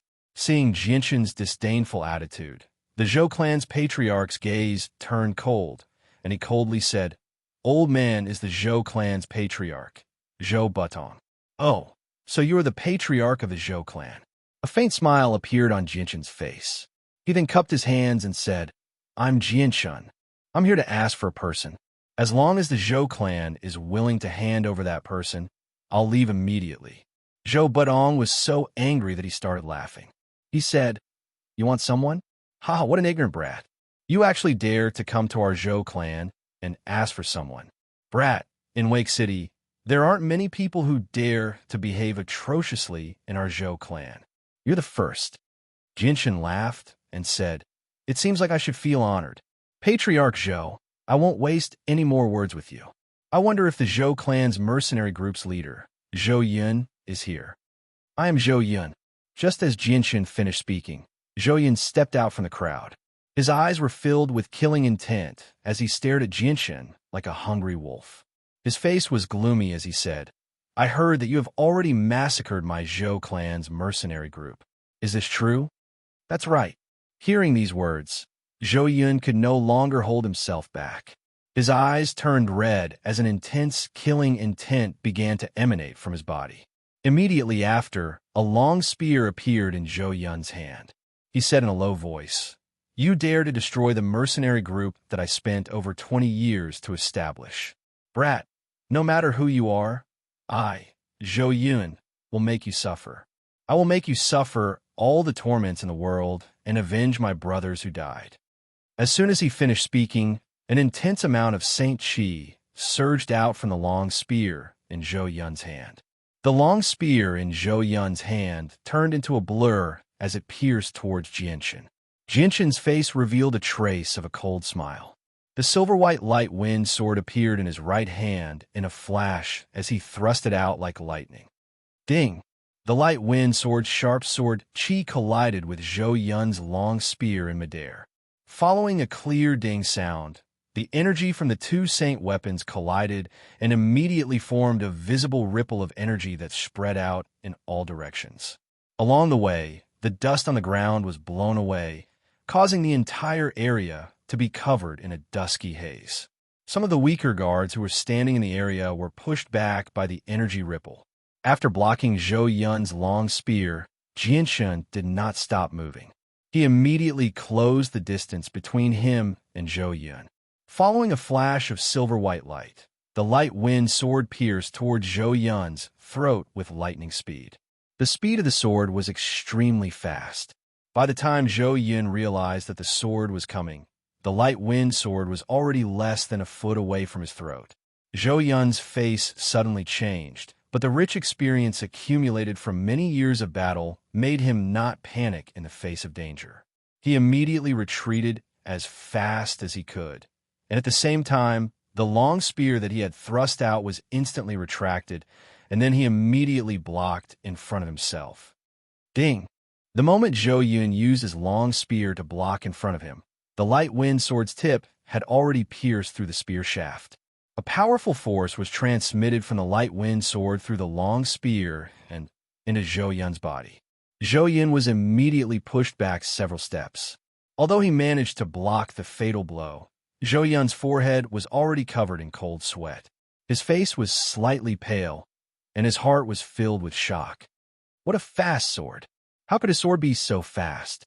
I almost couldn't react in time. Although Zhou Yun was a great Saint Master, he hadn't been a great Saint Master for long. He was only at the initial stage of a great Saint Master. In Jianshan's eyes, Zhou Yun's strength was only a bit stronger than a high-level Saint Master. However, just as this thought appeared in Zhou Yun's mind, before he could control his body that was continuously retreating, a white of light rapidly enlarged in his eyes. This time, the speed was actually a bit faster than before. In a short moment, the light wind sword had already reached Zhou Yun's throat. At this moment, Zhou Yun's face was still filled with disbelief. This sword was just too fast. It was so fast that he didn't even have time to react. However, just when Zhou Yun thought that he was going to die, his vision blurred and a huge sword the size of a palm appeared out of thin air in front of him. At the same time, Zhou Yun felt a pair of strong hands grabbing his shoulders and throwing him back. Ding! With a light sound, the sword that was originally aimed at Zhou Yun's throat suddenly pierced through the giant sword that was blocking it. The person holding the giant sword was actually the Zhou clan's clan head, Zhou Budong. However, the current Zhou Budong gave off the feeling of a sharp sword that had been unsheathed. The sharpness that had been hidden in the scabbard for an unknown period of time had finally been revealed. Chapter 215. At this moment, the face of the Zhou clan's patriarch, Zhou Budong, had already become extremely serious. The gaze he used to look at Jianshan had already lost its previous contempt. Although the latter's age was still extremely young in his eyes, right now, he was already looking at him with the attitude of facing an opponent of the same level. He did not dare to underestimate or be careless in the slightest. This was because from the few times that Jianshan had attacked before, he had already seen how powerful Jianshan was. Previously, if he had not acted in time, his son Zhou Yun would have already lost his life. Moreover, just now, when he had saved Zhou Yun from Jianshan's hands, he had also used his full strength, exploding his speed to the extreme. Only then was he able to save Zhou Yun in a dangerous situation. This was because the speed of Jianshan's 3 consecutive sword strikes was extremely fast. Even with his current strength, he had to be careful when dealing with them. Especially the third sword, the speed of that explosion was something that even he had to be cautious of. Zhou Budong's heart was secretly shocked. Jianshan's age seemed to be only a little over 20 years old. Such a young age, yet he possessed such great strength. With his rich life experience, from this point alone, he began to secretly guess Jianshan's background. He did not believe that a youth without any background could reach the strength of a great Saint Master at such a young age. Zhou Budong's face was serious as he stared at Jianshan. In a deep voice, he said, "I wonder which clan this little friend is from, and what grudges do you have with my son Zhou Yun? Perhaps this is all a misunderstanding. Whether it is a misunderstanding or not, I naturally know in my heart. There are some things in the past that I do not wish to bring up again. Today, I will definitely kill Zhou Yun. If your Zhou clan stays out of this, then naturally nothing will happen. However, if you want to get involved, then today, I will erase your Zhou clan's name from this place." Jianshan's tone was very calm, but within this calm tone, it was filled with arrogance. When these words were heard by the people of the Zhou clan, their faces immediately became gloomy. Pairs of eyes filled with killing intent gathered on his body one after another. However, Jianshan's expression didn't change in the face of the numerous fierce gazes, and his expression was still calm and composed. Upon hearing Jianshan's words, Zhou Budong's expression turned incomparably gloomy. Glaring fiercely at Jianshan, he said, "Little friend, your tone is a little too arrogant. I admit that your strength is not bad, but with just your strength alone, you want to destroy my Zhou clan? Do you really think that my Zhou clan is made of mud? Zhou family head, it seems like you are determined to protect Zhou Yun." Jianshan's tone gradually turned cold, and his eyes flashed with killing intent.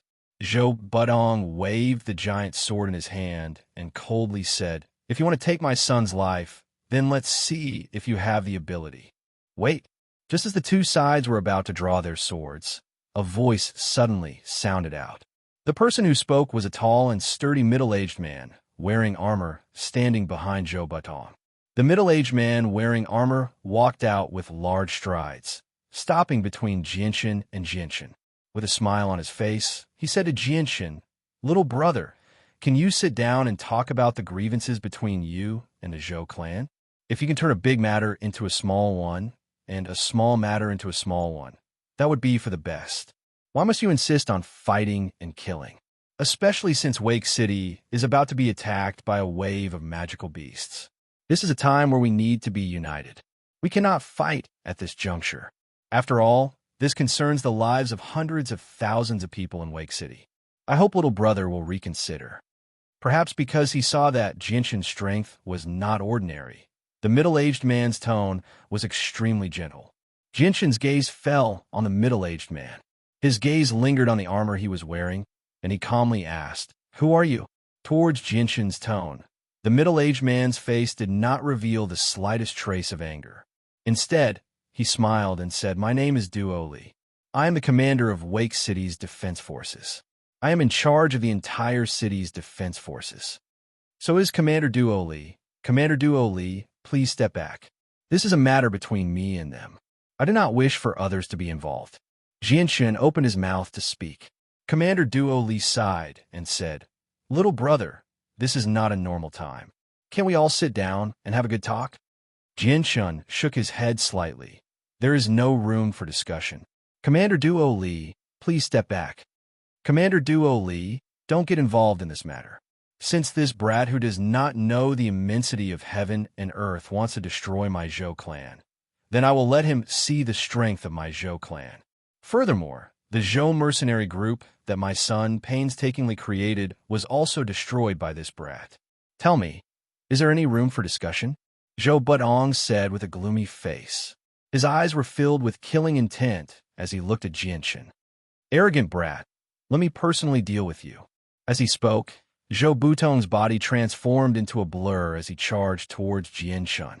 The gigantic sword in his hand was brimming with saint force as it tore through the air with an ear-piercing sound, slashing towards Jinshin's head. Jinshin's eyes turned cold. His light wind sword turned into a ray of silver light as it met the incoming large sword. Seeing that the situation had escalated to a point of no return, Commander Duo Li's eyebrows wrinkled as he muttered, "Wake City is about to face the threat of the demon beast wave. Although this youth is young, his strength has already reached the great Saint Master level. This is a very powerful force. At this critical moment, we cannot allow either side to suffer any losses. If we want to resolve this grudge, then we can only go find the City Lord." Thinking up to this point, Commander Harry did not dare to delay any longer. He immediately left the area and ran as fast as he could towards the City Lord's mansion. In the courtyard of the Zhou clan, Jinshin was fighting alone with a group of people. The patriarch of the Zhou clan, Zhou Butong, was also a great Saint Master. He had reached the peak of the great Saint Master level 20 years ago and was only a step away from becoming an Earth Saint Master. However, because breaking through to the Earth Saint Master level was extremely dangerous, and he did not have complete confidence that he could successfully break through to the Earth Saint Master level, his strength had remained at the peak of the Great Saint Master level for the past 20 years. The light wind sword in Jinshin's hand danced as he continuously attacked Zhou Butong. His attacks seemed to be endless, each one faster than the last. Facing Jinshin's inconceivably fast sword techniques, Zhou Butong had to focus all of his attention. He had to use all of his strength as a peak Great Saint Master. Even so, with the help of a group of guards, he could only barely match up to Jinshin. Chapter 2:16. The battle had only lasted for a short while, but more than 20 of the Zhou clan's guards had already died. Looking at these dead guards, Zhou Butong's expression did not change at all. These guards were all hired by him and were not part of the Zhou clan. Therefore, the death of these guards did not affect the Zhou clan's strength in the slightest. If worse came to worst, he could just hire more in the future. All of you, attack him together. Whoever can injure him, I will reward them with 1,000 purple coins. If you can capture him, I will reward you with 10,000 purple coins. Zhou Butong commanded loudly. With such a great reward, there would definitely be brave men. Hearing Zhou Butong's generous reward, the eyes of the group of guards began to burn with passion. One by one, they charged towards Jinshin as if they did not care about their lives. One by one, they slashed their saint weapons at Jinshin from all directions. They did not hope to capture Jinshin, but only hoped to leave a small wound on his body. Jinshin's gaze became colder and colder, following which the light wind sword's aura exploded, forming a dense sword shadow that enveloped the entire area. In a short moment, the light wind sword collided with the incoming saint weapons at a speed that could not be seen with the naked eye. Ding! Ding! Ding! Ding! Following the sound of the weapons colliding, the surrounding saint weapons were all broken into two. As for those who had their saint weapons destroyed, their faces turned pale in an instant. Spitting out a mouthful of blood, they fell to the ground, unable to get up. Among them, there were 3 who died. A saint weapon was closely related to its owner's name. If a saint weapon was damaged, it would bring a certain amount of damage to its owner. The situation of a saint weapon being destroyed was even more serious. In light cases, the owner would lose all of their cultivation and become a cripple who could no longer cultivate. In heavy cases, they would directly die. These people's saint weapons had been cut in two by Jianshun and were completely destroyed. Even if they did not die, they would become cripples in the future. However, the surrounding bodyguards had already been knocked unconscious by Zhou Budong's heavy injuries. The fate of these few people and those who had already collapsed did not scare them away. Instead, it made them rush forward even more ferociously, as if they were afraid that this reward would be snatched away by someone else. After all, just 1,000 purple crystal coins was enough for these saint and great saint guards to live happily for the rest of their lives. They might not be able to earn 1,000 purple crystal coins in their entire lives. Jianshun, who was dressed in white, continuously shuttled back and forth within the group of guards. Along with the unceasing flashes of the silver-white sword, the Zhou clan guards also fell down in droves. In just a short moment, the total number of the 100 guards had been reduced by half. The patriarch of the Zhou clan, Zhou Budong, had already retreated from the battlefield. His expression was incomparably solemn as he stared at Jianshun, who was like a killing machine, mercilessly reaping lives. Patriarch, this person's strength is very strong. Moreover, the speed of his sword is really too fast. Even I'm unable to see it clearly. These guards are simply unable to dodge. If this continues, I'm afraid that these guards will not be able to hold on for long before they are all annihilated. Standing behind Jianshun, a middle-aged man also had a solemn expression as he stared at Jianshun and said in a deep voice. A cold light flashed in Zhou Budong's eyes as he said in a deep voice, "He is using such a fast sword technique. I'm afraid that the consumption of his saint force will be extremely large." Moreover, he had already gone through a battle when he destroyed the Zhou mercenary group. Right now, his saint force will definitely not be able to last for long. Let these guards exhaust his saint force first. I don't believe that his saint force is endless. Zhou Linyun, immediately go and bring the Tiger King squad over. This time, the enemy's strength cannot be underestimated. Perhaps this battle will determine the life and death of our Zhou clan. We must do our best to deal with this. Yes, Patriarch. One of the guards accepted the order and immediately ran towards the Zhou clan's back courtyard. The merciless slaughter continued for a while. Of the Zhou clan's guards, only a dozen or so were left alive. The ground was littered with over 100 corpses. Fresh blood had already dyed the marble floor of the Zhou clan's jeep a bright red. Jianshun's body slightly swayed as he arrived in front of the last dozen or so guards. The light wind sword in his hand transformed into a blurry shadow as it flashed through the air. With extreme speed, the light wind sword lightly slashed across the necks of the last dozen or so guards, cleanly slicing through their throats. At this time, the Zhou clan's guards had all fallen. The only ones left in the courtyard were Zhou Budong and the dozen or so guard behind him. However, just as Jianshun's light wind sword slashed across the necks of the last dozen or so guards, a sharp whistling sound accompanied by a biting cold wind came from behind him. Before the attack arrived, the biting cold wind ruthlessly pressed down on Jianshun's back. Jianshun's face became slightly more serious as he quickly turned around and used the light wind sword to block in front of him. Clang! A large sword carrying 1,000 caddies of force fiercely slashed down on the light wind sword. The powerful force transmitted from the large sword caused Jianshun's body to involuntarily retreat. As he was retreating, Jinshin's body continuously moved left and right in coordination with his footsteps, using subtle movements to disperse the remaining force from his body. Huh! A thunderous roar sounded out. Zhou Budong did not give Jinshin any time to breathe as he once again swung his large sword towards Jinshin. Behind him, the 10 people behind Zhou Budong also unsheathed their saint weapons and charged toward Jinshin. Among them was Zhou Yun, the leader of the Zhou mercenary company, who had only recently become a great saint master. Jinshin was not afraid at all as he used the light wind sword to meet Zhou Budong's large sword. When the two saint weapons collided in midair, a violent energy ripple burst out and rapidly spread out in all directions, destroying some of the surrounding flowers and plants. After that one strike, the strong recoil caused Jinshin's body to be pushed back 6 steps before he could regain his footing. Zhou Budong had also been pushed back 3 steps at the same time. Chapter 217. Jinshin's footwork changed, and his body moved 2 meters to the side like a ghost, dodging the attacks of the 10 people. However, the 10 people's reaction speed was also very fast. Even though their attacks had missed, they didn't stop and immediately chased after Jinshin.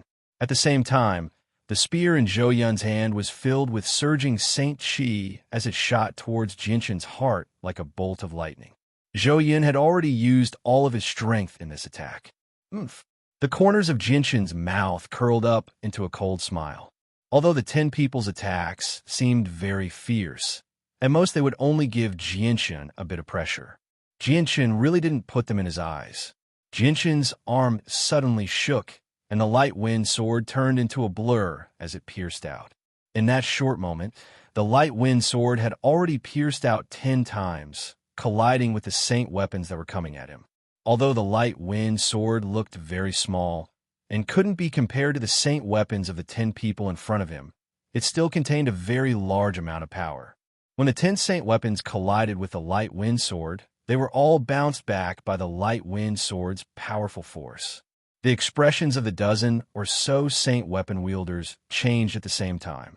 They had never imagined that this seemingly unassuming sword, which was only as thick as 2 fingers, would actually contain such a powerful force. This time, when they clashed, their hands that were holding onto their weapons were slightly numb from the impact. While everyone was still in shock, a white light that was so fast that it was hard for the naked to catch grew bigger and bigger in front of their eyes at an unbelievable speed. In the end, before they could react, the white light streaked across their necks like lightning. The bodies of the dozen or so people immediately stiffened. On their necks, a bright red wound slowly appeared. Then, the wound continued to expand. In the end, blood gushed out like a fountain. Among them, only the great Saint Master Zhou Yun managed to dodge the attack. The rest of them had their throats slit by the light wind sword. After killing more than 10 people, Jinshin did not stop. His body swayed slightly as he charged toward the escaping Zhou Yun. Zhou Yun immediately paled in fright when he saw Jinshin charge towards him. He knew from his previous clash with Jinshin that he was definitely not a match for Jinshin. He would not be able to last long at all. Zhou Yun did not want to fight Jinshin alone. He immediately retreated and dodged to the side. Brat, I, Zhou Budong, will not let you leave this place alive. Following a loud shout, Zhou Budong, his face filled with killing intent, immediately moved in front of Jinshin, blocking him from pursuing Zhou Yun. Right now, Zhou Budong's eyes were already bloodshot. The dozen or so people from before were the backbone of the Zhou clan. To the Zhou clan, they were as important as pillars. Not only did they all have the strength of a Saint Master, they were also quite intelligent in business. They were practically in charge of all the businesses of the Zhou clan. Now that these pillars had died, the Zhou clan's losses were quite disastrous. Jinshin coldly snorted and said, "Originally, your Zhou clan could have stayed out of this matter, but since you insist on interfering, then your Zhou clan's destruction has already become a foregone conclusion. You want to kill me? Based on your current strength, you do not have the ability to do so." After he finished speaking, Jinshin did not hesitate. The light wind sword in his hand brought out a series of sword shadows as he attacked Zhou Budong. At this time, a small group of armored people suddenly rushed out from the backyard of the Zhou clan. There weren't many people in this small group. There were only about 20 of them. However, this group of people was very disciplined. It was as if they were a well-trained army. Even the footsteps of their feet were exactly the same when they were running at high speed. Patriarch, the Tiger King squad has been brought here. A middle-aged man at the front of the group called out to Zhou Butong. Hearing this, Zhou Butong's spirit was roused. His figure was somewhat embarrassed as he dodged Jinshan's long sword. His gaze shot towards a group of 20 people, and he immediately shouted, "Tiger King squad, listen to my orders. Immediately kill this brat in front of us." The Tiger King squad was a group that the Zhou clan had spent nearly 30 years of time and a large amount of money to raise. From the original 300 people, they had gone through countless battles of life and death. Today, only 20 people were left in front of Zhou Yun, and these 20 people of the Tiger King squad were already the strongest force in the Zhou clan. Yes, the 20 members of the Tiger King squad replied in unison. Their running speed suddenly increased, and each of them shot towards Jinshan like cannonballs. Feeling the aura of the Tiger King squad members, Jinshan was slightly surprised. This was because these 20 members of the Tiger King squad all had the strength of a Saint Master. This should be the trump card of his Zhou clan. Jinshan thought to himself. Just as he was thinking, the members of the Tiger King squad had already crossed the 100-meter distance and arrived in front of Jinshan. They brandished their saint weapons and slashed towards Jinshan. Zhou Butong and Zhou Yun, the two Saint Masters, also cooperated with the Tiger Fong squad to attack Jinshan. Jinshan continuously moved his feet, dodging the attacks of Zhou Butong and Zhou Yun. The light wind sword transformed into a silvery white light, and before the Tiger King squad members' attacks could land on him, the sharp tip of the light wind sword had already cut through their throats. After that, Jinshan's body turned into a blur as he shuttled back and forth between the Tiger King squad members. The silvery white light of the light wind sword flashed continuously as the Tiger Fong squad members' throats were cut, mercilessly reaping their lives. In the blink of an eye, the 20 members of the Tiger King squad had been wiped out by Jinshan. Seeing that the Tiger King squad had been completely wiped out, Zhou Butong's body began to tremble. The killing intent in his eyes had reached an unprecedented level. In his heart, the Tiger King squad was like a precious treasure. In order to raise this elite squad, he had spent far too much time and effort. Without giving Jinshan any time to think, the sound of something breaking through the air could be heard. The light wind sword in Jinshan's hand was covered in a layer of light as it once again pierced towards Zhou Butong. In the blink of an eye, it was already close to Zhou Butong's throat. Zhou Butong immediately used his great sword to block in front of him. When the light wind sword came into contact with the great sword, the powerful force behind the blow caused Zhou Butong to retreat a few steps. Jinshan did not give Zhou Butong any time to breathe and immediately rushed forward. This time, the speed of his sword was even faster than before. Immediately after, the third and fourth strikes were sent out at almost the same time. Each strike was incomparably fast, and each strike was faster than the one before. The fifth strike, the light wind sword transformed into a blurry shadow as it overlapped with the previous four strikes. The speed of this strike was so fast that it almost exceeded Zhou Butong's reaction time. Chapter 2:18. Zhou Butong's face was filled with disbelief as he stared at the blood-stained sword that had pierced through his throat. His face was filled with disbelief. He could not believe that he would actually die in the hands of a little brat who was only in his early 20s. Now that he thought about this scene, Zhou Butong felt that everything was unreal. It was as if he was in a dream. Everything that had happened in less than half an hour was too sudden. Just a moment ago, he and the rest of his Zhou clan's upper echelons were still discussing with the commander of Wake City's garrison army about how to deal with the magical beast wave. But now, in less than an hour, the Zhou clan had already been annihilated.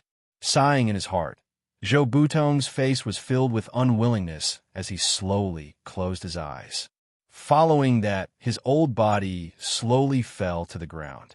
Jinshan coldly stared at Zhou Butong's body as he died.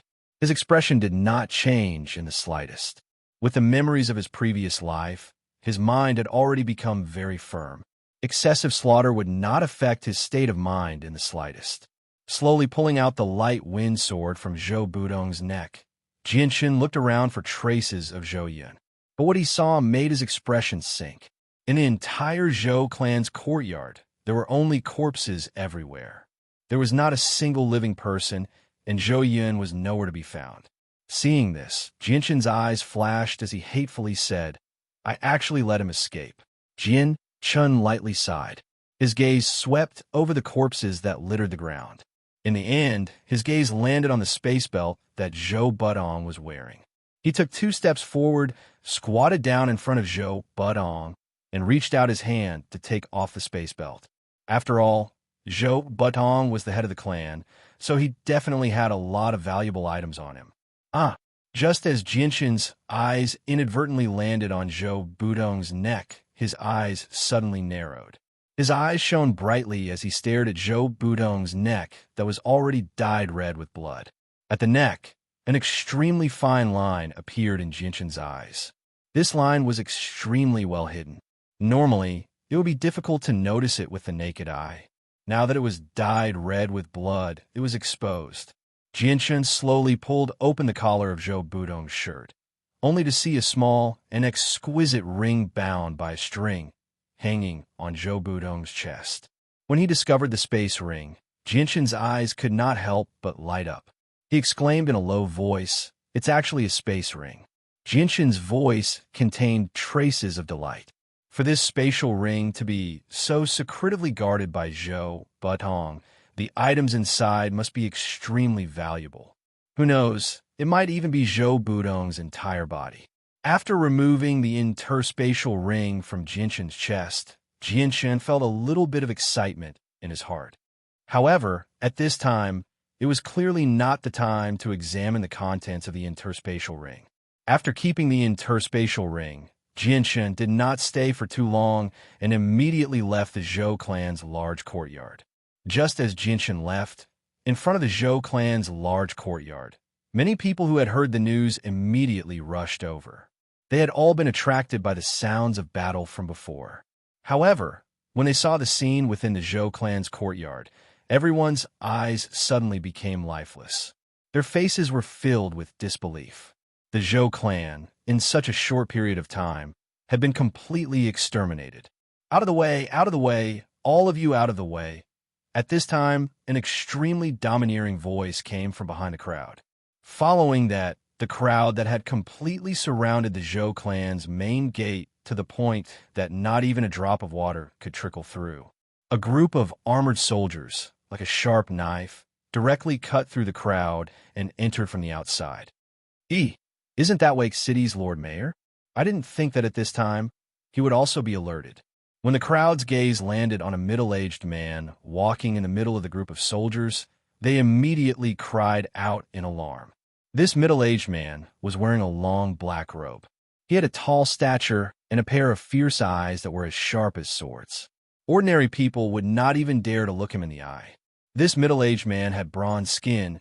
Even the skin on his face was bronze. Coupled with his tall and sturdy stature, he looked quite formidable. This person was Wake City's Lord, Yun Li. Wake City's Lord Yun Li, under the protection of a group of soldiers, walked into the Zhou clan's large courtyard. The moment he stepped through the main gate, he saw that the ground was covered in blood and a large number of corpses. Yun Li's footsteps came to an abrupt halt. His expression was incomparably solemn as he swept his gaze across the ground covered with corpses. Finally, his expression changed slightly as he fixed his gaze on Zhou Budong, who was lying on the ground. Ai! Yun Li let out a heavy sigh as he closed his eyes in sorrow. Standing beside him, Wake City's City Guard Commander Duo Li also let out a sigh. His gaze was filled with disbelief as he stared at the ground covered with corpses. Somewhat absent-mindedly, he muttered, "Lord Mayor, we were still a step too late." After a short moment, Yun Li finally opened his eyes again. His gaze was filled with traces of light as he carefully examined each of the corpses. In the end, his heart was secretly alarmed. This was because he suddenly discovered that all of the wounds on these corpses were actually at the neck. Moreover, they were all fatal, including the Zhou clan's patriarch, Zhou Batong. Duo Li. Is the person who came to seek revenge on the Zhou clan really a youth who is not older than 20 years old? Yin Li's gaze was fixed on the city guard commander Duo Li as he asked in a low voice. Yes, Lord Mayor. From his appearance, he is indeed only in his early 20s. He is extremely young. Commander Duo Li hurriedly replied. Hearing this, Yin Li went silent. After thinking for a moment, he said, although the Zhou clan has been exterminated, causing our Wake City's ability to resist the wave of magical beasts to weaken, since another young expert has come to our Wake City, we should try our best to rope him in and have him help us resist the wave of magical beasts. Lord Mayor is wise. This subordinate also thinks the same. Commander Duo Li opened his mouth with a solemn expression. Let's go. While he is still far away, let's immediately chase after him. After speaking, Yin Li took the lead and quickly walked outside. Commander Duo Li brought a group of guards and followed closely behind. Soon after, Yin Li quickly chased after Jianshan's bloody footprints on the ground. Jianshan slowly walked on the streets with his brows slightly furrowed. In his mind, he was thinking about how to find Uncle Kennel's family. Although Wake City wasn't big, it still had a population of several 100,000 people. Wanted to find 1 or 2 people in this population of several 100,000 people wasn't that easy. Furthermore, even now, Jianshan still wasn't sure if Uncle Kendall's family lived in Wake City. If they didn't live in Wake City, then finding them in this vast sea of people was undoubtedly as difficult as finding a needle in a haystack. Uncle Kendall, don't worry. No matter what, I will find your family and take good care of them. At the very least, I will let them live a carefree life. Jianshan secretly swore in his heart. However, before finding Uncle Kendall's family, he still had one more thing to do. That was to completely eliminate the Tianxiong clan. Back then, Jianshan had been chased by the Tianxiong clan and had fled Wake City in a sorry state. It could be said that his impression of it was extremely deep. He would never forget it. Furthermore, he also understood that he had killed Tianxiong Li's only child, Tianxiong Kong. The hatred between him and the Tianxiong clan had already reached a point where it couldn't be resolved. Chapter 219. Little brother in front, please wait a moment. Just as Jianshan was thinking about what to do next, a voice suddenly sounded from behind him, followed by a flurry of hurried footsteps. Hearing this, Jianshan paused. When he turned his head, he saw a group of fully armed soldiers quickly running towards him. The 2 people at the front were middle-aged men. When Jianshan's gaze fell on one of the middle-aged men wearing armor, his eyes narrowed. He had seen this person not long ago. It was Wake City's city guard commander Duo Li. Seeing that these people were Wake City's city guard, Jianshan's expression changed slightly. He began to wonder if these people were here to arrest him for destroying the Zhou clan. Although Jianshan wasn't afraid of these people, he still had to find Uncle Kendall's family in Wake City. Because of this relationship, he didn't want to become enemies with a local tyrant of Wake City. Little brother, please wait a moment. Seeing that Jianshan had stopped, Commander Duo Li shouted again. He then led a group of soldiers in front of Jianshan. Jianshan's gaze fell on the man standing beside Commander Duo Li for a while. His gaze then fell on Commander Duo Li as he asked, Commander Duo Li, what's the matter? Commander Duo Li's face revealed a friendly smile. He pointed at the middle-aged man standing beside him and said, Little brother, this is Wake City's city lord. Wake City's city lord. Hearing this, Jianshan was slightly startled. His gaze fell on Wake City's city lord. He immediately cupped his hands and said, So, with the city lord's lord. This one is Jianshan. Sorry for the disrespect. When Wake City's city lord heard that Jianshan was at least a great Saint Master at the age of 20, he had already determined that he was someone from a large clan with a very strong background. Now that he saw that Jianshan didn't have the slightest arrogance of someone from a large clan, his impression of Jianshan improved quite a bit. Wake City's city lord also cupped his hands and said with a smile, So little brother's name is Jianshan. This one is Yin Li. If little brother Jianshan doesn't mind, you can call me old brother Yin. As for the city lord's greetings, there's no need for that. Seeing Jianshan's calm expression, Yunli was even more certain of his thoughts. Whether it was Jianshan's calm expression or the unique aura he unconsciously emitted, it was not something that an ordinary person could possess. Even though Jianshan was only wearing cheap cotton clothes, the city lord didn't look down on him. Instead, he admired him even more.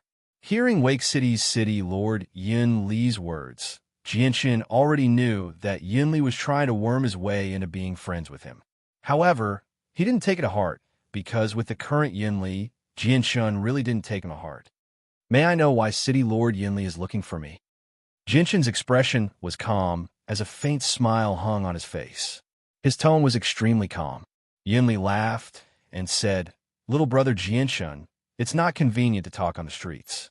I wonder if you have the time to come over to my mansion?"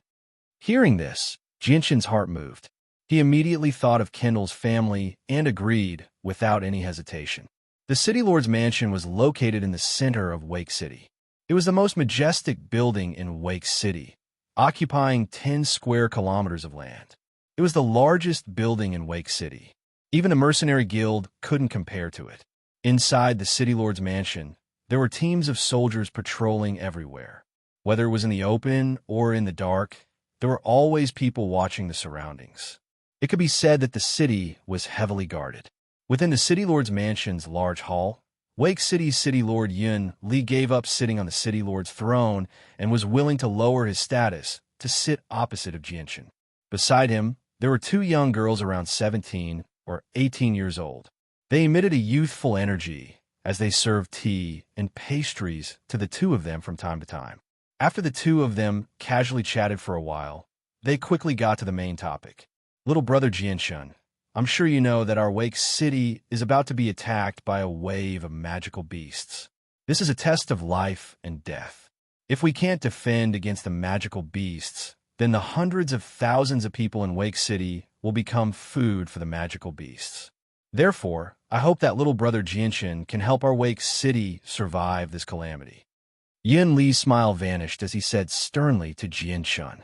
He spoke as if he was negotiating with Jianshan. Jianshan chuckled and said, "City Lord thinks too highly of me. I'm just a single person with little power. How can I help Wake City defend against thousands of magical beasts?" Hearing Jianshan's words, Yun Li's face tightened.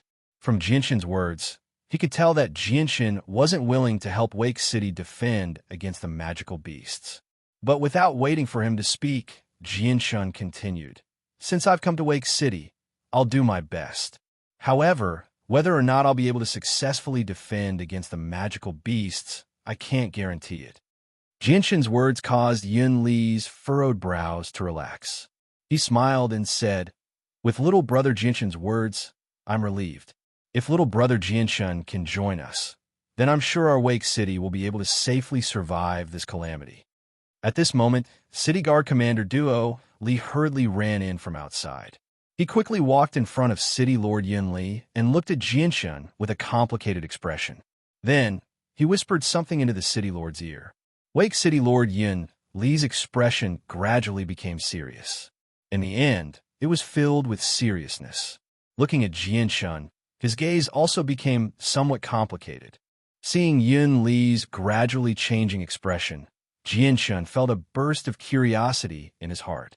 Although he didn't know what had caused such a huge impact on Yun Li, from the way Yun Li and Duo Li looked at him, he could guess that this matter most likely involved him. Chapter 220. City Lord Yun Li's expression became more and more solemn as he listened to Commander Doli's whisper.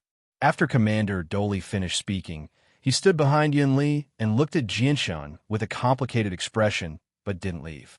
Yun Li's eyebrows furrowed as he looked at the calm Jianshan sitting in front of him. After hesitating for a while, he finally opened his mouth and said, "Little brother Jianshan, a year ago, a huge event happened in Wake City. The young master of the Tianxiong clan, Tianxiong Kong, was killed in the city. According to reliable sources, the person who killed Tianxiong Kong was a youth around the same age as little brother Jianshan. Most importantly, that person's name is also Jianshan. Presumably, the two of them are the same person." Hearing this, Jianshan's expression didn't change. He had already guessed that this would happen, so he didn't deny it. Instead, he smiled and said, City Lord's guess is correct. That person is indeed me. Although he had already guessed that this would happen, when Jianshun personally admitted it, Yinli felt his heartbeat quicken. Although the enmity between Jianshun and the Tianxiong clan had nothing to do with him, this was a critical time. Wake City was about to face another wave of magical beasts. This was related to the life and death of hundreds of thousands of people in Wake City. There was no room for carelessness. At this time, everyone needed to unite and gather all their strength to protect Wake City. As for Jianshun and the Tianxiong clan, no matter which side they were on, they would be a great help to Wake City. However, the enmity between the two sides gave Yinli a huge headache. This was because Yinli knew that if Jianshun and the Tianxiong clan were to fight, both sides would suffer great losses. If this was a normal situation, Yinli wouldn't even care about it. But the current situation was different. Right now, he had to prevent the enmity between Jianshun and the Tianxiong clan from erupting. At the very least, before the end of the magical beast wave, he couldn't let Wake City lose too much of its strength. Yinli solemnly looked at Jianshun and said, Little brother Jianshun, I have also heard of the enmity between you and the Tianxiong clan. Originally, I didn't want to interfere, but now that Wake City is about to face a life and death situation, we need to preserve our strength. Therefore, I hope that you can temporarily put aside your enmity with the Tianxiong clan and wait until the end of the magical beast wave. What do you think, little brother Jianshun? Yin Li's tone was as if he was negotiating. In his heart, he had already placed Jianshun in a very high position. Whether it was his personal strength or his background, he couldn't be underestimated. Jianshun slightly frowned, then gently shook his head and said, Lord Yin Li, I'm afraid I'll have to disappoint you. Hearing this, Yin Li's face slightly changed. The thing he was most worried about was about to happen, but he didn't give up on persuading Jianshun. He sincerely said, Little brother Jianshun, please consider the big picture. Moreover, the Tianxiong clan's strength is much stronger than the Zhou clan's. Although the Tianxiong clan lost their title as the #1 clan in Wake City after the tragedy a year ago, that is only in terms of business. In terms of strength, the Tianxiong clan is still the #1 clan in Wake City. They cannot be underestimated. Hearing this, Jianshun's heart stirred. He said, Lord Yinli, besides Tianxiong Lai, what other experts do the Tianxiong clan have?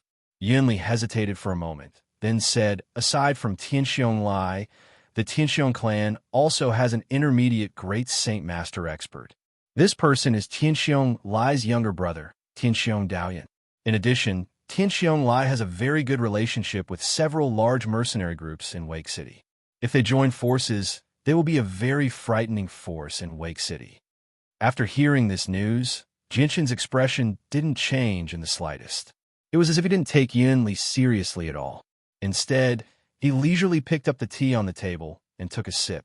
Seeing how calm Jianshun was, as if he didn't put the Tianxiong clan in his eyes at all, Yin Li couldn't help but be even more certain of his thoughts. It was likely that Jianshun really did have a very strong power behind him. Perhaps, at this moment, there was a hidden expert protecting this youth in front of him. Yin Li was also a very meticulous person.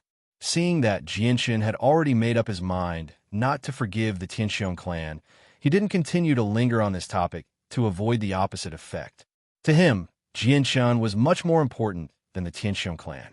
Ignoring the fact that Jianshun didn't have a strong background behind him, just the fact that Jianshun was able to kill a great Saint Master at such a young age was enough to see his outstanding talent.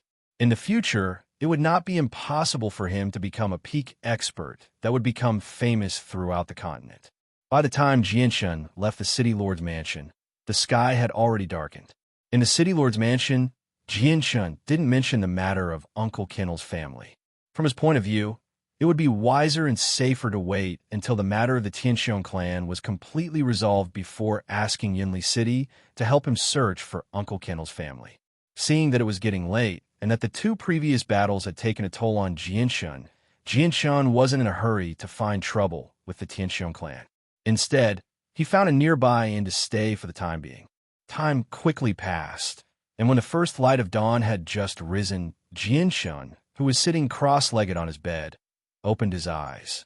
After a night of rest, he had completely recovered from yesterday's exhaustion and was now in peak condition. When Jianshun left the inn, the streets outside were filled with the chatter of passers-by. They were all discussing the matter of the Zhou clan and the Zhou mercenary group being destroyed. The Zhou clan and the Zhou mercenary group had quite a bit of fame in Wake City. In just one night, the news of their destruction had spread throughout the city. This news was like a heavy bomb to the people of Wake City. Regardless of whether it was the streets or alleys, the entire city was filled with the chatter of passers-by. At the same time, all the big and small powers in Wake City received the news and sent people to investigate the truth of the matter.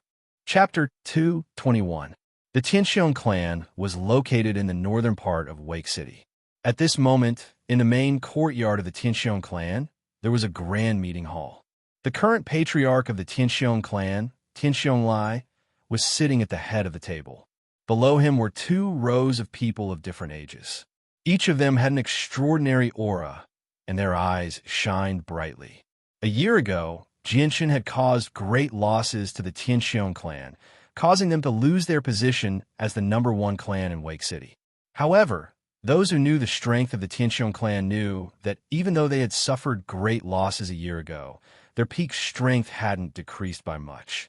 In terms of strength, the Tianxiong clan was still the #1 clan in Wake City. Among them, the most eye-catching person was Tianxiong Lai. Although his strength was still at the intermediate Great Saint Master level, he had the Earth Attribute Saint Force, which gave him a unique advantage. Even peak Great Saint Masters weren't necessarily his match. However, in terms of controlling the businesses in Wake City, the Tianxiong clan was no longer as strong as before. This was because the death of Tianxiong Lai's only son, Tianxiong Kong, had been a huge blow to him. He no longer had the heart to manage the clan's businesses. Therefore, although the Tianxiong clan was still the strongest clan in Wake City, in terms of business, it was declining by the day. In the past year, Tianxiong Lai had become much more haggard, and a few strands of white hair had appeared on his head. Tianxiong Lai smiled as he looked at the people sitting below him. These people were all familiar faces in Wake City. If anyone recognized them, they would be shocked to the point that their jaws would drop. This was because these people were the leaders of the large mercenary groups in Wake City. The mercenary groups they represented were all quite famous in Wake City. Each mercenary group had over 100 members, and their strength wasn't weak. Among them, there were even 2 old men who were the leaders of 2 large clans in Wake City. These people all had very high statuses in Wake City. Unless something big happened, it was very rare to see them. But today, they were all gathered in the Tianxiong clan. This was truly shocking. Everyone, I have invited you here today because I have a matter that I hope you can help me with.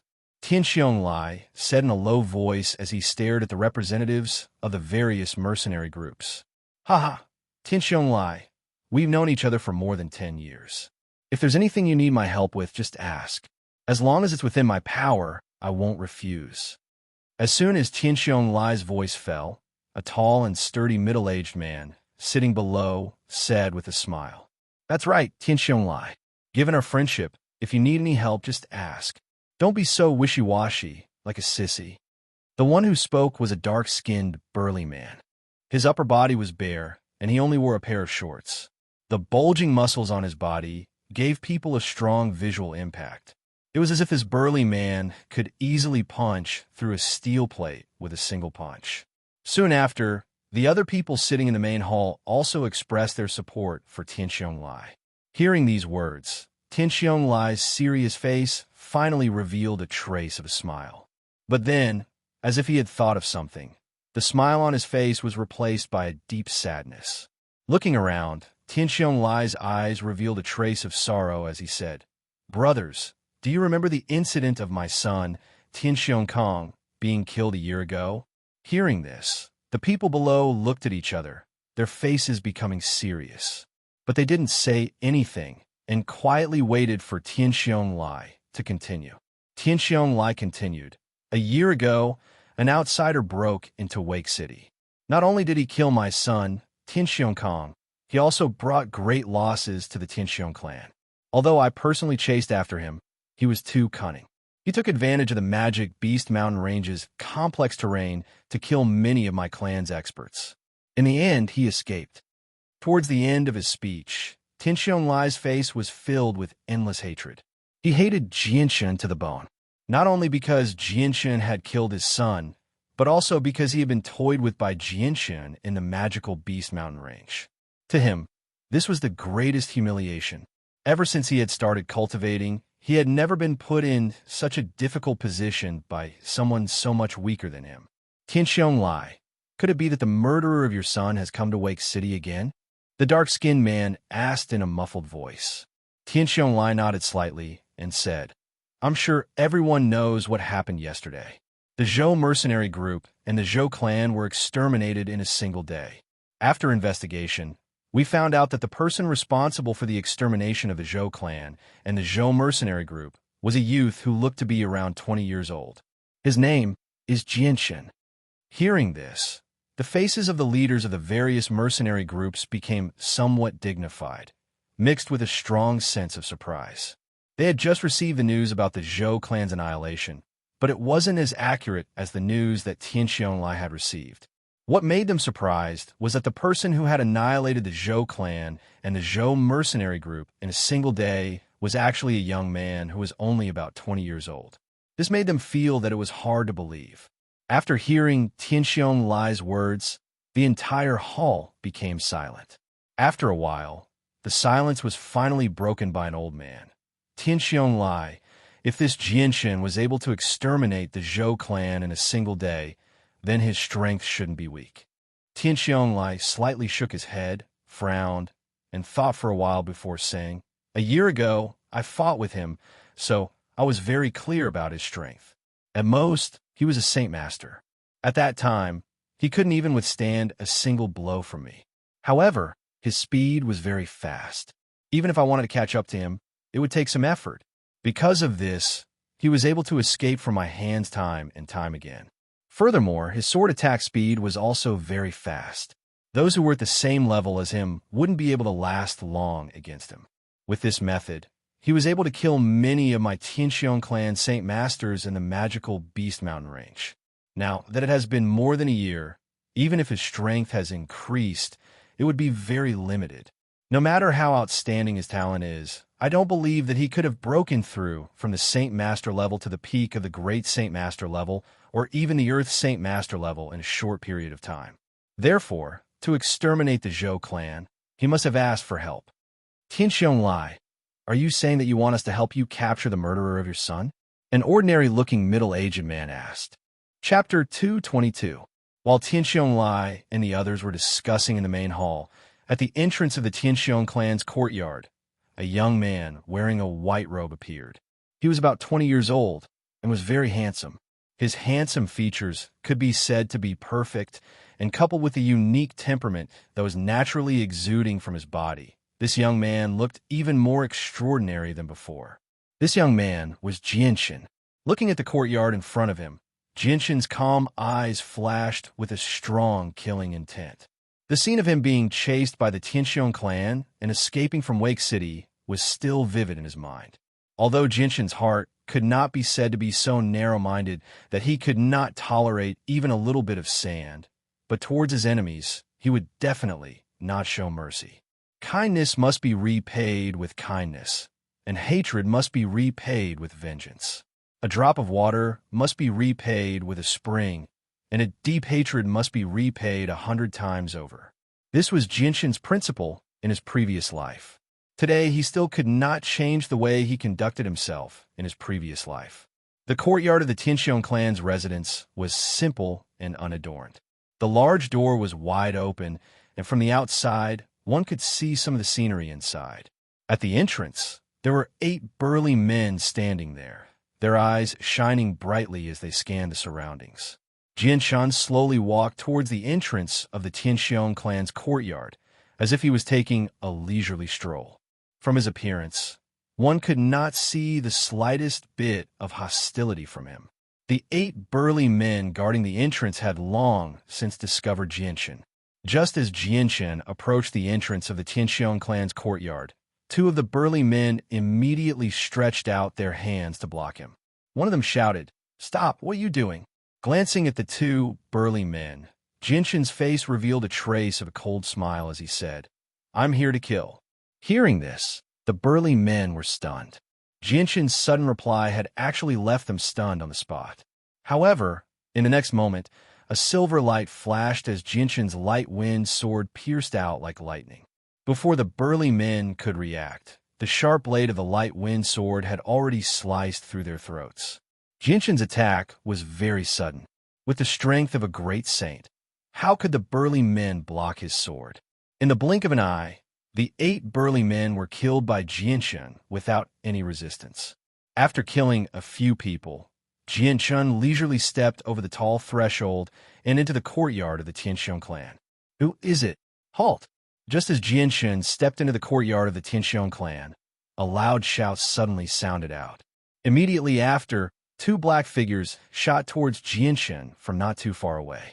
Jinshin coldly laughed and said, "The Tianxiong clan is truly worthy of being the #1 clan in Wake City. I never would have thought that there would be Saint Masters lying in ambush next to the entrance." The 2 Saint Masters were very fast. While Jinshin was speaking, the 2 of them arrived in front of Jinshin at the same time. 2 large swords suddenly appeared in their hands, carrying not weak Saint Qi as they mercilessly slashed towards Jinshin. These 2 Saint Masters were both in charge of guarding the inner sect. As soon as Jinshin stepped through the tall doorstep, the 2 of them discovered the corpses of the 8 men lying in the outer sect. As a result, they directly dealt a heavy blow to Jinshin as soon as they arrived, not wasting any words at all. When the 2 saint weapons carrying not weak Saint Qi were less than half a meter away from Jinshin's body, the previously hidden light wind sword suddenly appeared in Jinshin's hand again. A silver light flashed as the light wind sword stabbed out twice with unbelievable speed. When the 2 large swords were still 3 inches away from Jinshin, the 2 Saint Masters had already been pierced through by the light wind sword. After that, Jinshin's body slightly swayed as if he had teleported 3 steps to the side, dodging the 2 large swords that were still coming towards him due to inertia. It was currently early in the morning. Within the courtyard of the Tianxiong clan, there were quite a few people doing their morning exercises. In addition, there were also people patrolling the area. As a result, the scene of Jinshin killing 2 Saint Masters was naturally seen by many people in the distance. Immediately, their expressions changed and they all cried out, "There's an assassin! Someone has come to cause trouble! An enemy has come! Everyone prepare yourselves." The originally quiet courtyard of the Tianxiong clan immediately became noisy as all kinds of cries of alarm came out from the mouths of the people. Immediately, a few people who thought they were not weak rushed towards Jinshin. Among the remaining people, there were also a few who were quick-witted and quickly ran towards the Tianxiong clan's main hall to inform the Tianxiong clan's leader, Tianxiong Lai. Looking at the people who were rushing towards him, Jinshin's originally calm expression gradually became fierce as the corners of his mouth curled up into a cold smile. Immediately after, he raised the light wind sword in his right hand and took the initiative to rush towards the people who were rushing towards him. With a flash of the silver light, the people who were close to Jinshin didn't even have time to wave their saint weapons before their throats were pierced by the light wind sword. Towards the people of the Tianxiong clan, Jinshin was determined to kill them, so he didn't let a single one of them go. As the battle cries grew louder and louder, more and more people in the Tianxiong clan were awakened and began to rush towards the source of the sound. The Tianxiong clan was once the #1 clan in Wake City. Although they had declined over the past year, the clan's strength was still not to be underestimated. Just within the large courtyard, there were many people living there. As more and more people rushed over, Jinshin was gradually surrounded by people. Inside the Tianxiong clan's main hall, Tianxiong Lai was still sitting at the head of the table, discussing some matters with the leaders of the mercenary groups. At this moment, when he heard the battle cries coming from outside, he couldn't help but slightly wrinkle his brows. The leaders of the mercenary groups also silently exchanged glances with each other, their eyes filled with suspicion. "What's going on outside? Why is it so noisy?" Tianxiong Lai immediately shouted towards the outside of the main hall, his voice filled with dissatisfaction. Patriarch, someone has come to our Tianxiong clan to cause trouble and kill people at the drop of a hat. 2 of our people have already died at his hands. Just as Tianxiong Lai's voice fell, a young man rushed in from outside. Hearing this, Tianxiong Lai's eyes flashed with a cold light as he said in a deep voice, "What? Someone actually dares to cause trouble in our Tianxiong clan?" "Yes, Patriarch, that person is very strong. The 2 Saint Masters guarding the inner sect were killed by him in one move." The young man spoke again. Chapter 223. Within the Tianxiong clan's courtyard, the sounds of battle shook the heavens. At this time, there were already hundreds of people pouring out from various parts of the courtyard, surrounding the battle so tightly that not even a drop of water could escape. The white-clothed Jianshan held the light wind sword in his hand as he elegantly shuttled through the crowd. While dodging attacks from all directions, he also killed the Tianxiong clan's people. The silver light around his body constantly flickered, and every time it flickered, it would pierce through a person's throat, mercilessly reaping their lives. His movements were as smooth as flowing water. Even if he was surrounded by hundreds of people, he still had a calm expression on his face. "Stop!" Suddenly, a loud shout rang out. Hearing this, the Tianxiong clan's guards immediately retreated, their eyes full of vigilance as they stared at Jianshan. Tianxiong Lai walked over from the distance, and behind him were a few people of different ages. These people were the ones who had been in the main hall before, and each one of them represented a powerful faction in Wake City.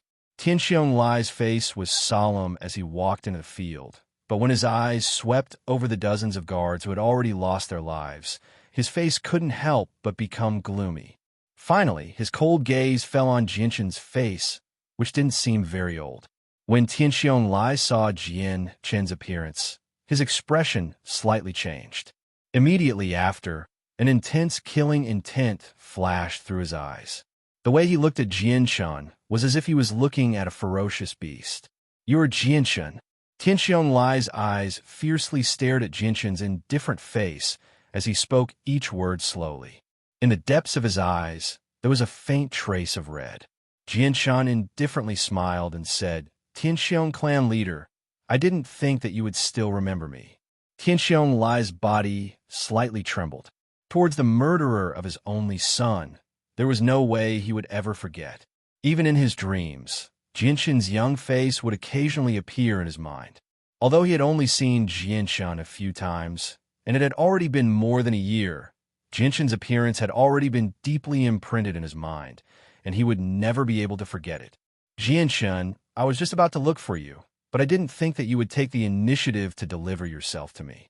Since that's the case, then you will stay here forever."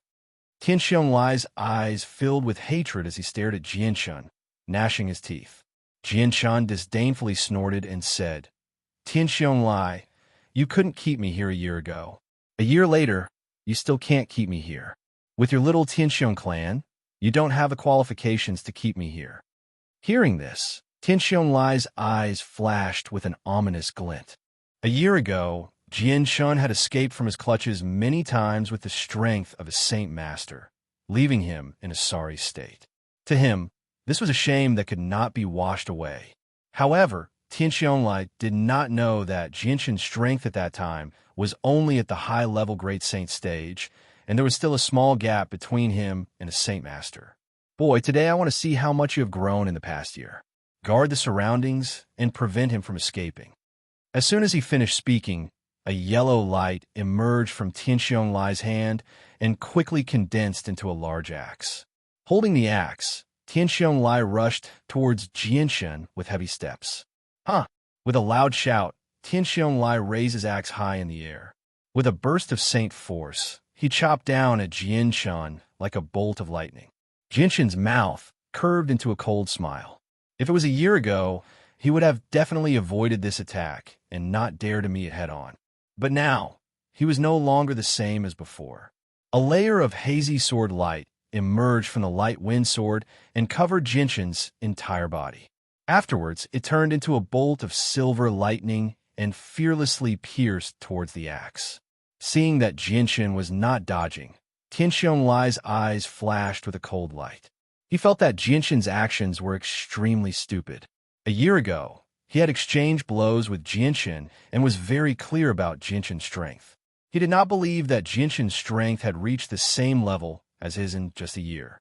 Tianxiong Lai roared, and the Saint Qi on the axe grew even stronger. With a thunderous momentum, he attempted to destroy Jinshan's Saint weapon in one fell swoop. Ding!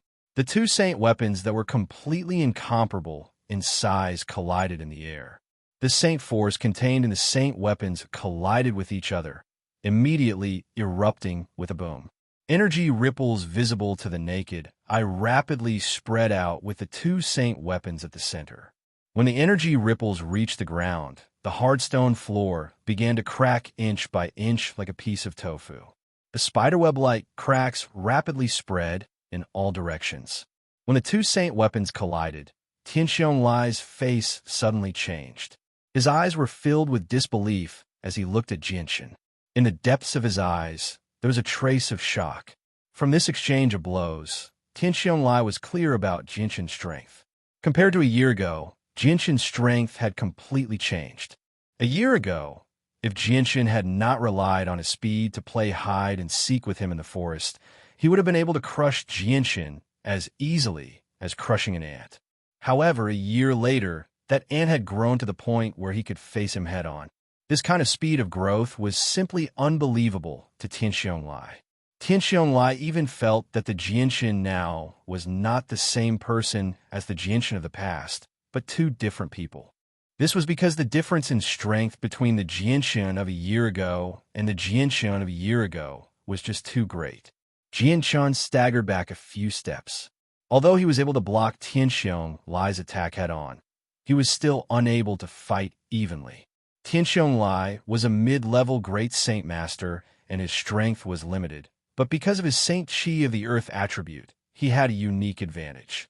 Even a peak Great Saint Master could not compare to him in terms of battle prowess. In this exchange, Jinshan was clearly at a disadvantage.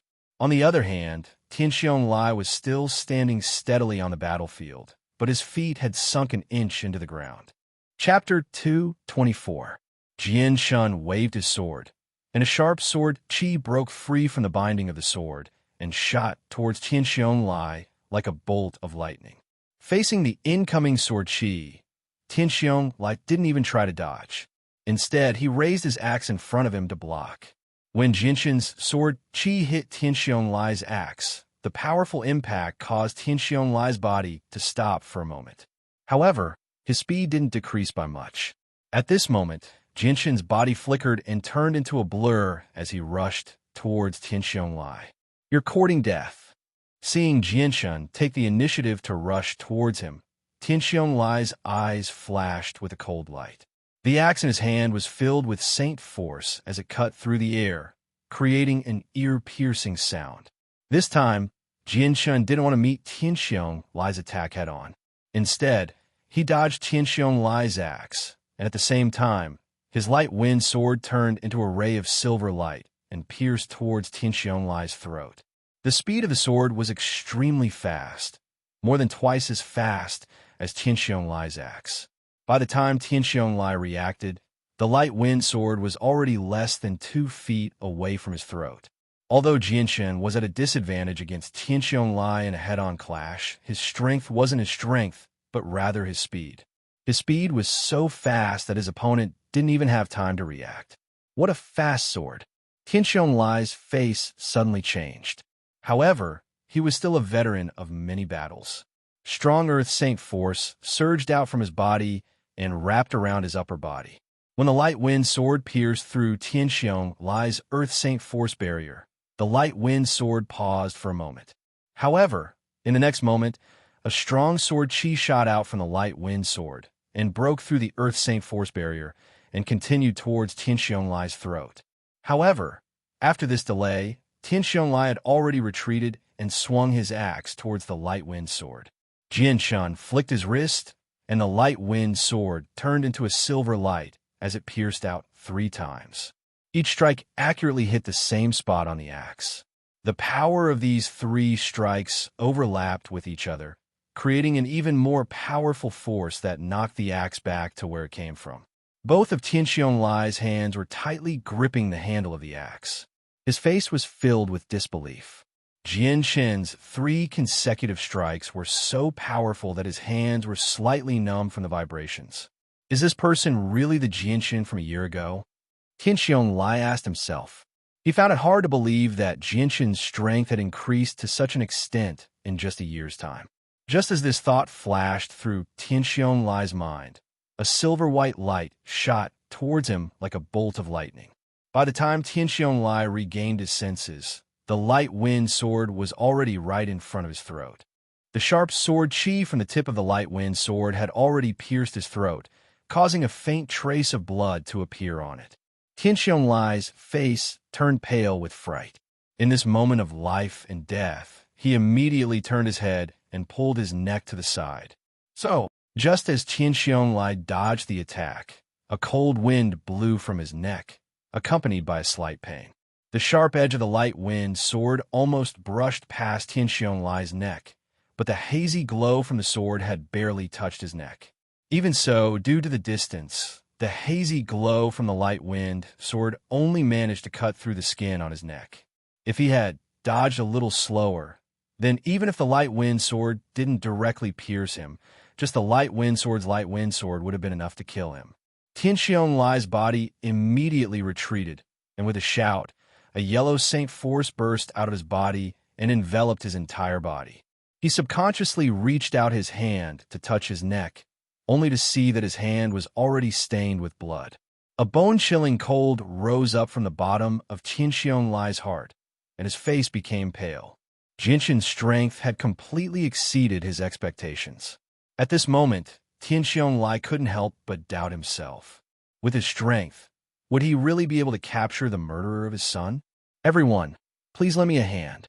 Tianxiong Lai didn't hesitate in the slightest, and immediately called out to the people who were watching from the sidelines. Hearing Tianxiong Lai's cry for help, the people who had been invited by Tianxiong Lai hesitated for a moment before rushing towards Jian Shen, blocking his path. Who dares to cause trouble in my Tianxiong clan? Are you tired of living? At this moment, a loud and clear voice suddenly rang out. Just as the voice fell, a figure could be seen leaping over the walls from the back of the Tianxiong clan's courtyard. Very quickly, he arrived in the middle of the battlefield. This person was around 40 years old and wore a luxurious white robe. His appearance was somewhat similar to Tianxiong Lai's.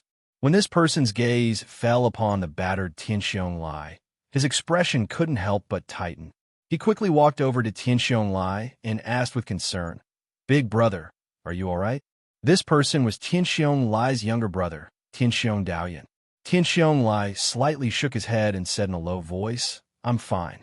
Tianxiong Daoyan swept his eyes over the surroundings, and finally his gaze fell upon Jian Shen. A strong killing intent flashed in his eyes as he asked, "Big brother, who is he?" Hearing this, Tianxiong Lai gloomily stared at Jian Shen. Gnashing his teeth, he said, "Daoyan, he's the one who killed your nephew." Hearing this, Tianxiong Daoyan's face suddenly became gloomy. His face was filled with killing intent as he stared at Jian Shen. In a low voice, he said, "So you're the one who killed my nephew, Tianxiong Kong." Jian Shen's gaze swept over Tianxiong Lai and finally stopped at the few people in front of him. There were a total of 7 people. Aside from the 2 old men, the other 5 were middle-aged men. From the aura emitted by these people, Jian Shen could feel that these 7 people were all great Saint Masters. Among them, the 2 old men and the middle-aged man wearing tight black clothes were at the peak of great Saint Master. "Gentlemen, this is a personal matter between me and the Tianxiong clan. It has nothing to do with you. Do you really want to get involved?" Jian Shen's face was calm as he stared at the 7 people in front of him. Chapter 225. Seeing that the 7 people didn't say anything, Jian Shen couldn't help but sneer. "Since it's like this, then don't blame me for being impolite." As soon as he finished speaking, Jian Shen's arm shook and the light wind sword turned into a sky full of sword shadows that enveloped the 7 people in front of him. The 7 people's faces became serious. Not daring to be careless, they immediately took out their respective saint weapons to block the sword shadows. Jinshin's sword was very fast, and the frequency of his attacks was also unbelievably fast. Fighting 1 against 7, not only was he not at a disadvantage, but he was also completely suppressing the 7 people. Sword chi crisscrossed the battlefield, and from time to time, the sword chi would shoot out in all directions, piercing through the bodies of the Tianxiong clan's guards. The energy ripples from the collision of weapons spread out, crushing the solid stone floor into powder. The crisp sounds of the weapons colliding rang out incessantly. In just 2 short breaths of time, Jinshin and the 7 people had already exchanged a few dozen blows. At this moment, the 7 people's faces had become serious. Although they already knew that Jinshin's sword was very fast, now that they had personally experienced it, they truly understood just how terrifying Jinshin's sword was. In this short period of time, 2 of them had been injured because they couldn't dodge in time. If it weren't for the people next to them blocking Jinshin's next attack, they would have been killed in just a few exchanges under Jinshin's torrential attacks. Seeing that Jinshin was still so fierce even against 7 people, Tianxiong Lai and Tianxiong Daoyan didn't dare delay. The 2 of them immediately joined the battle and joined forces with the 7 people, with 9 great Saint Masters fighting against Jinshin. In the distance, the Tianxiong clan's guards were also standing far away, watching the battle unfold without blinking. A battle between 10 great Saint Masters and 9 of them attacking one person was a scene rarely seen in a small place like Wake City. Although the sword chi that shot out from the battlefield occasionally injured them, it didn't scare them in the slightest. Jinshin's body had already turned into a white blur as he quickly moved back and forth, dodging the attacks coming from all directions while counterattacking. The light wind sword in his hand had already turned into a blur as it pierced towards the 9 people with lightning speed. Ding! Following the sound of weapons colliding, Jinshin's light wind sword blocked the saint weapon in front of him. But at that moment, a biting cold wind came from behind him. With a slight sound, the biting cold wind pressed down on Jinshin's back, causing the clothes on his back to stick tightly to his back. All he could see was a large axe emitting a yellow saint force coming towards him. However, just as the axe was about to hit Jinshin's body slightly swayed, leaving behind an afterimage as he took a step to the side, dodging the axe's attack. At the same time, Jinshin's body suddenly turned around, the light wind sword emitting a sharp sword chi, as if it had transformed into a poisonous snake, silently stabbing towards the axe with lightning speed. Tianxiong Lai's face was solemn as he stared at Jinshin's sword. Regarding Jinshin's lightning-fast sword skills, he had already experienced them before, so this time he had made ample preparations. The surging Earth Saint force formed a solid shield around his body as he twisted his upper body to the side. At the same time, the axe that he had just swung out was also swung back towards Jinshin's light wind sword. Although the axe had looked fierce, Tianxiong Lai had actually held back a bit. Otherwise, he wouldn't have been able to change the direction of his attack so easily. The corners of Jinshin's mouth curled up into a cold smile. He was extremely disdainful of Tianxiong Lai's actions. His eyes flashed with killing intent as the sword that he had just swung out followed after Tianxiong Lai's body. Not only that, but the sword's speed had increased by another 3 times. Looking at the sword that was chasing after him, Tianxiong Lai's face paled.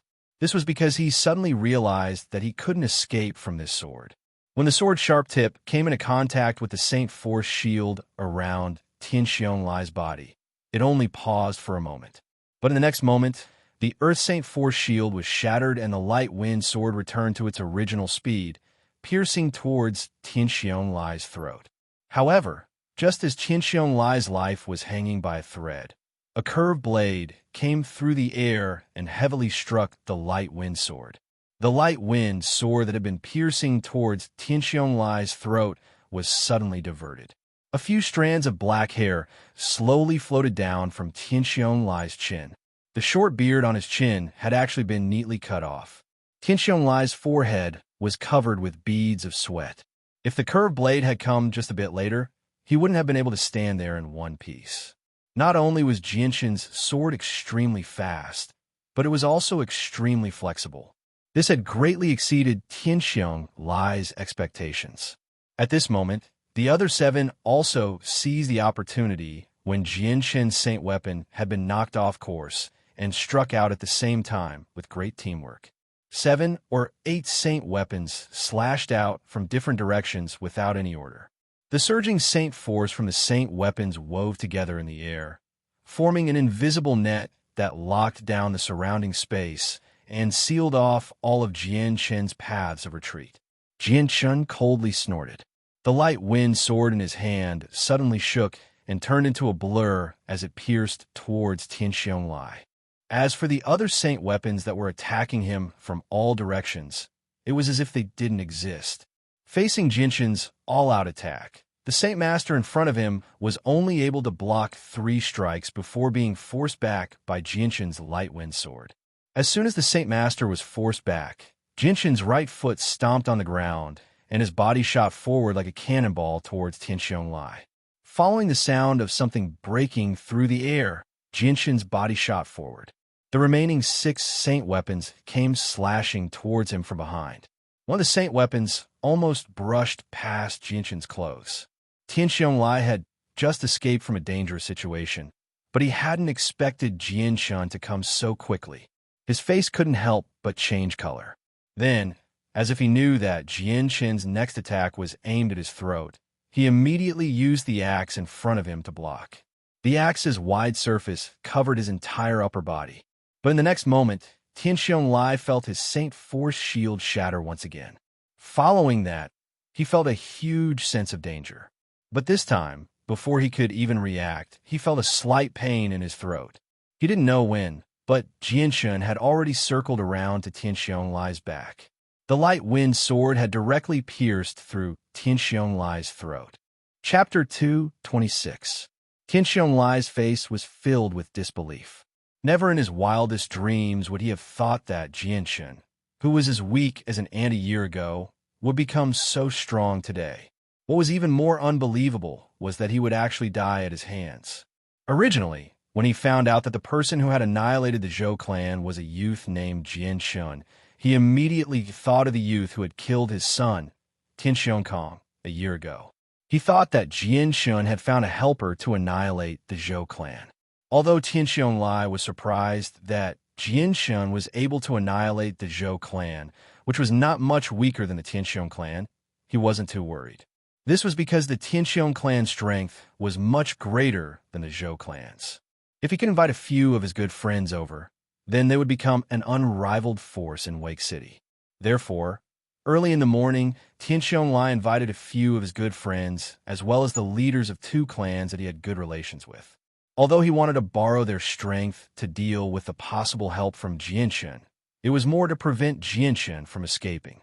After all, a year ago, Jianshan had repeatedly escaped from Tianxiong Lai's hands and disappeared without a trace. Today, Tianxiong Lai wanted to capture Jianshan no matter what to avenge his son. But what Tianxiong Lai didn't expect was that after a year of transformation, the current Jianshan was no longer the weakling that could only be slaughtered by him. In just a short year, Jianshan's strength had undergone a complete transformation. From a weakling that could be slaughtered by him, he had become an expert that could easily kill him. Tianxiong Lai's mind was filled with these thoughts. Even now, he still felt that the scene in front of him was unreal. It was as if this was a nightmare. His younger brother Tianxiong Daoyan, who was also a mid-level Great Saint Master, had joined forces with 7 other Great Saint Masters to attack together. Not only had they not been able to capture Jianshan, but they had also been killed. The life force in Tianxiong Lai's body was quickly draining away. In the end, Tianxiong Lai was unable to say a single word. His face was filled with unwillingness as he slowly fell to the ground.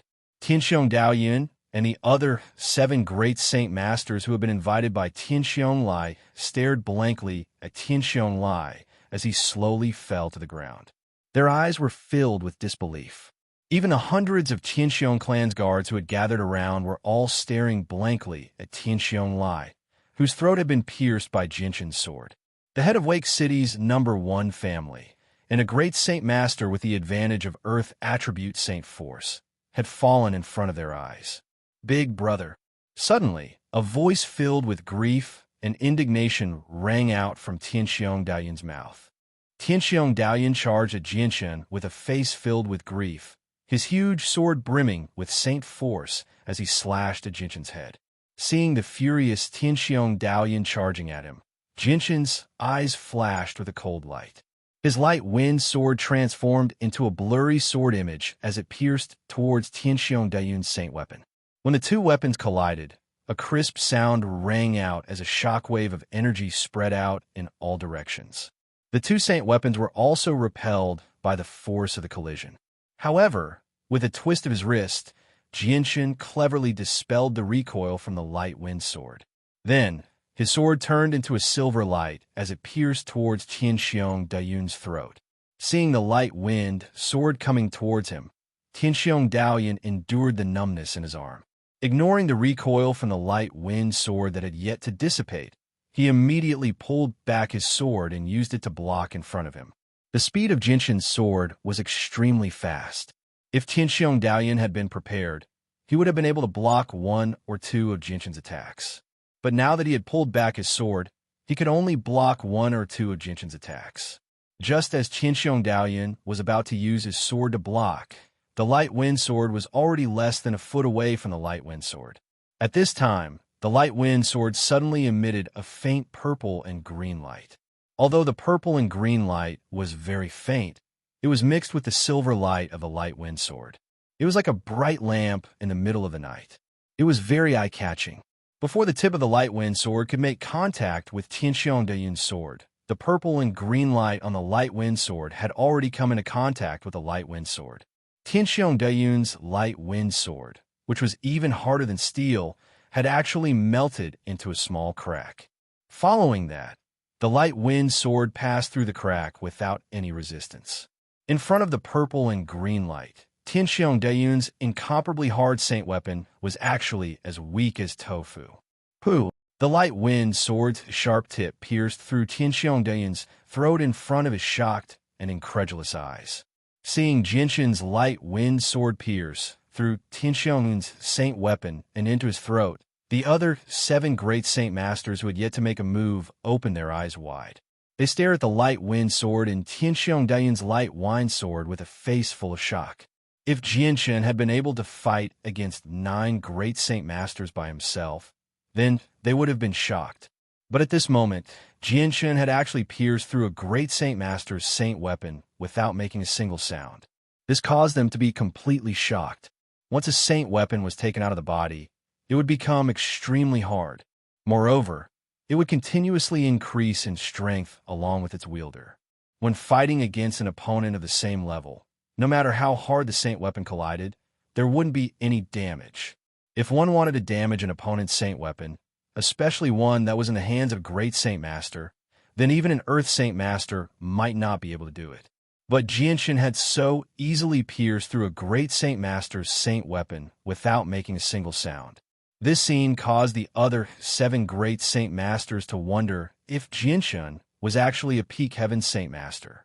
Tianxiong Daoyun's face was full of shock as he stared at the sword that had pierced through his saint weapon and into his throat. His face was filled with disbelief.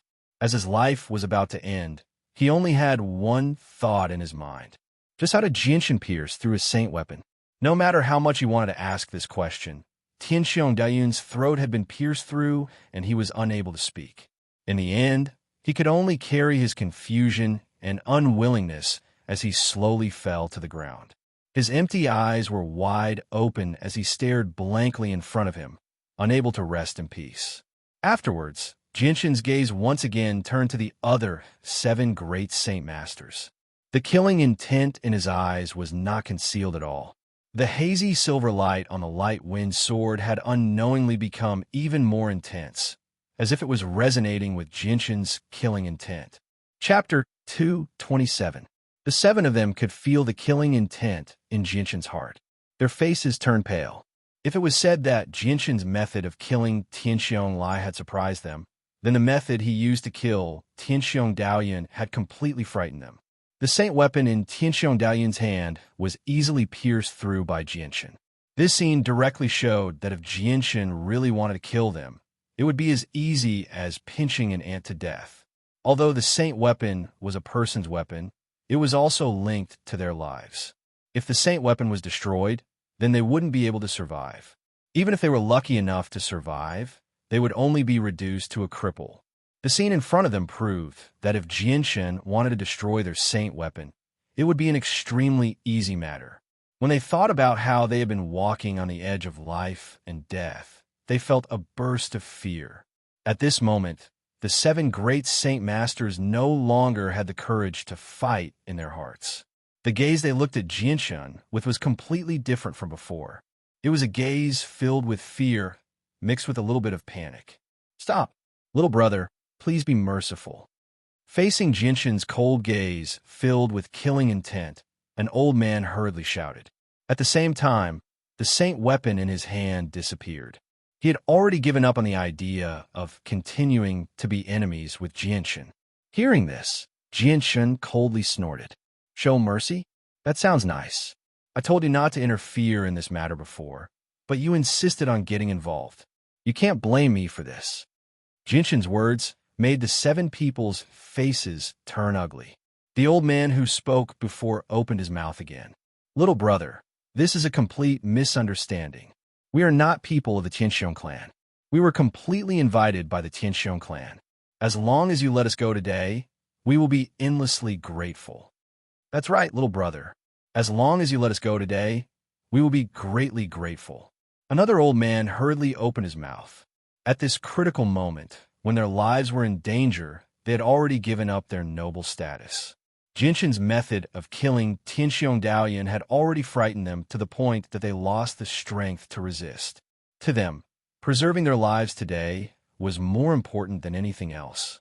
Most importantly, they had no enmity with Jianshan. Today, they were completely invited by Tianxiong Lai, so they had no choice but to get involved in this matter. Jianshan's eyes flashed as he stared at the 7 people in front of him. His eyes flickered with uncertainty. After a moment, a slight smile appeared on the corner of his mouth. "Since it is so, I will give you a chance to live."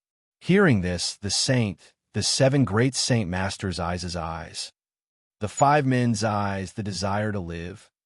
Seeing the desire in their eyes, Jianshan's smile became even wider. He slowly said, "You only have one chance to live, and that is to pledge allegiance to me." Hearing this, the expressions of the 7 great saint masters changed. Their faces immediately became unsightly. They were all silent, and it was clear that they were having an intense struggle in their hearts. Seeing the 7 people's hesitation, Jianshan's face was cold, but his heart was filled with joy. Previously, he had used the Azure Sword Qi to kill Tianxiong Daoyun. It seemed like he was using a butcher's knife to kill a chicken, but this was something that Jianshan had planned long ago. His goal was very simple. It was to act as a deterrent and subdue these 7 people. It was time for the Flame mercenary group to expand. Of course, if they were stubborn and refused to pledge allegiance to Jianshan, then Jianshan wouldn't hesitate to kill them. However, looking at the 7 people's expressions, Jianshan understood that his plan was already halfway to success. In the end, it was up to whether or not the 7 of them were willing to pledge allegiance to him. Jianshan also understood the principle of striking while the iron was hot. He said, "I know that with your strength, you are all people with a lot of prestige in Wake City. Don't think that pledging allegiance to me is a great humiliation. On the contrary, if you pledge allegiance to me, I, Jianshan, guarantee that your future accomplishments will far surpass your imaginations. You may even reach a height that you don't even dare to imagine. It's far from what a small place like Wake City can compare to. Don't doubt my ability." Hearing this, the 7 people's eyes lit up. At this moment, it was as if they had a telepathic connection. They all thought that at such a young age, Jianshan's strength was far beyond their reach.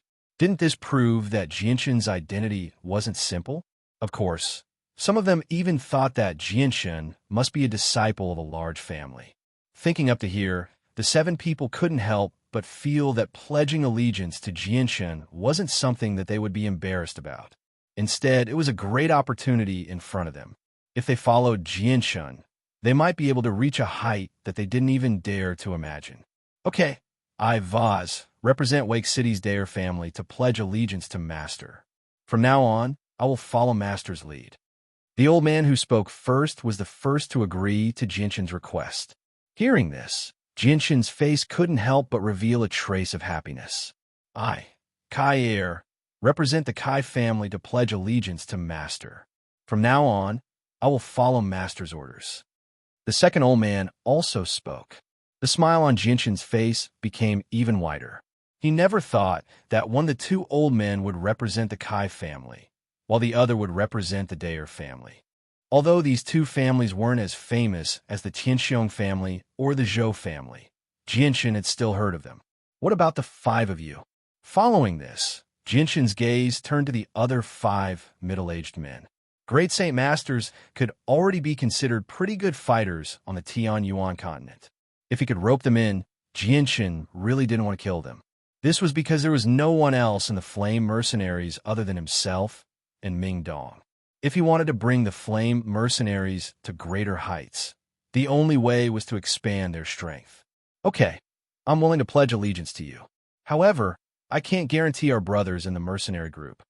Following this, the other 5 middle-aged men all spoke. All of them agreed to pledge allegiance to Jianshan and serve Jianshan as their leader. In the distance, the several hundred guards of the Tianxiong family were dumbstruck as they watched this dramatic scene unfold. Everyone was shocked speechless. These 7 people were all famous people in Wake City. They had originally been invited by Tianxiong Lai to deal with Jianshan, but they never thought that in the blink of an eye, these 7 people would do something that would make their eyes pop out of their sockets. The 7 of them actually pledged allegiance to Tianxiong Lai's killer. Chapter 228. Jianshan's gaze slowly swept past the 7 great Saint Masters as a smile appeared on his face. It was a smile of happiness. At this moment, his heart was filled with joy. From now on, the Flame Mercenaries would no longer be a lone wolf. With the addition of these 7 great Saint Masters, the strength of the Flame Mercenaries had increased by a lot. Although Jianshan wasn't sure if these 7 people were truly loyal to him or if they would betray him, none of this was important to Jianshan. He had only accepted these 7 people to temporarily increase the strength of the Flame Mercenaries. He had sent them to complete missions to increase the Flame Mercenaries' level.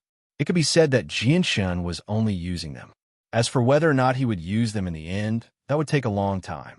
You 5, introduce yourselves, Jianshan said to the 5 middle-aged men. Hearing this, the 5 middle-aged men hesitated for a moment before one of them, wearing a black robe, said, "My name is Seth, and I am the captain of the hot-blooded mercenaries. My name is Duo Kong, and I am the captain of the Golden Dragon mercenaries. My name is Chaka, and I am the captain of the Chaka mercenaries. My name is Mo Tian, and I am the captain of the Slaughter mercenaries. My name is Ching Feng, and I am the captain of the Zephyr mercenaries."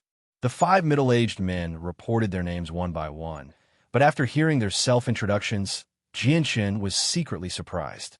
He never thought that these 5 people would all be captains of a mercenary group. If that was the case, didn't that mean that he now controlled 5 mercenary groups and 2 families with quite a bit of reputation in Wake City? Thinking up to this point, Jianshan felt extremely satisfied with his gains today. He never thought that he, who was originally all by himself, would suddenly become the captain of a large force in the blink of an eye.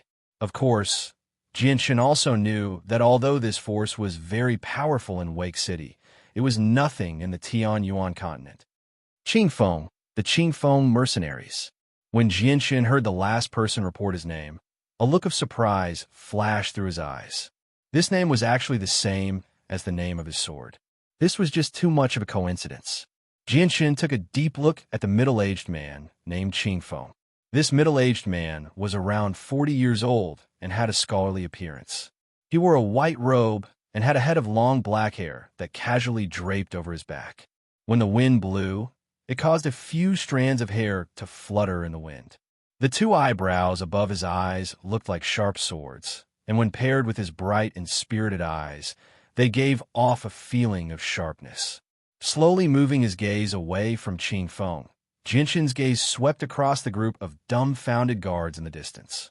In a clear voice, he said, "Tianxiong Lai is dead.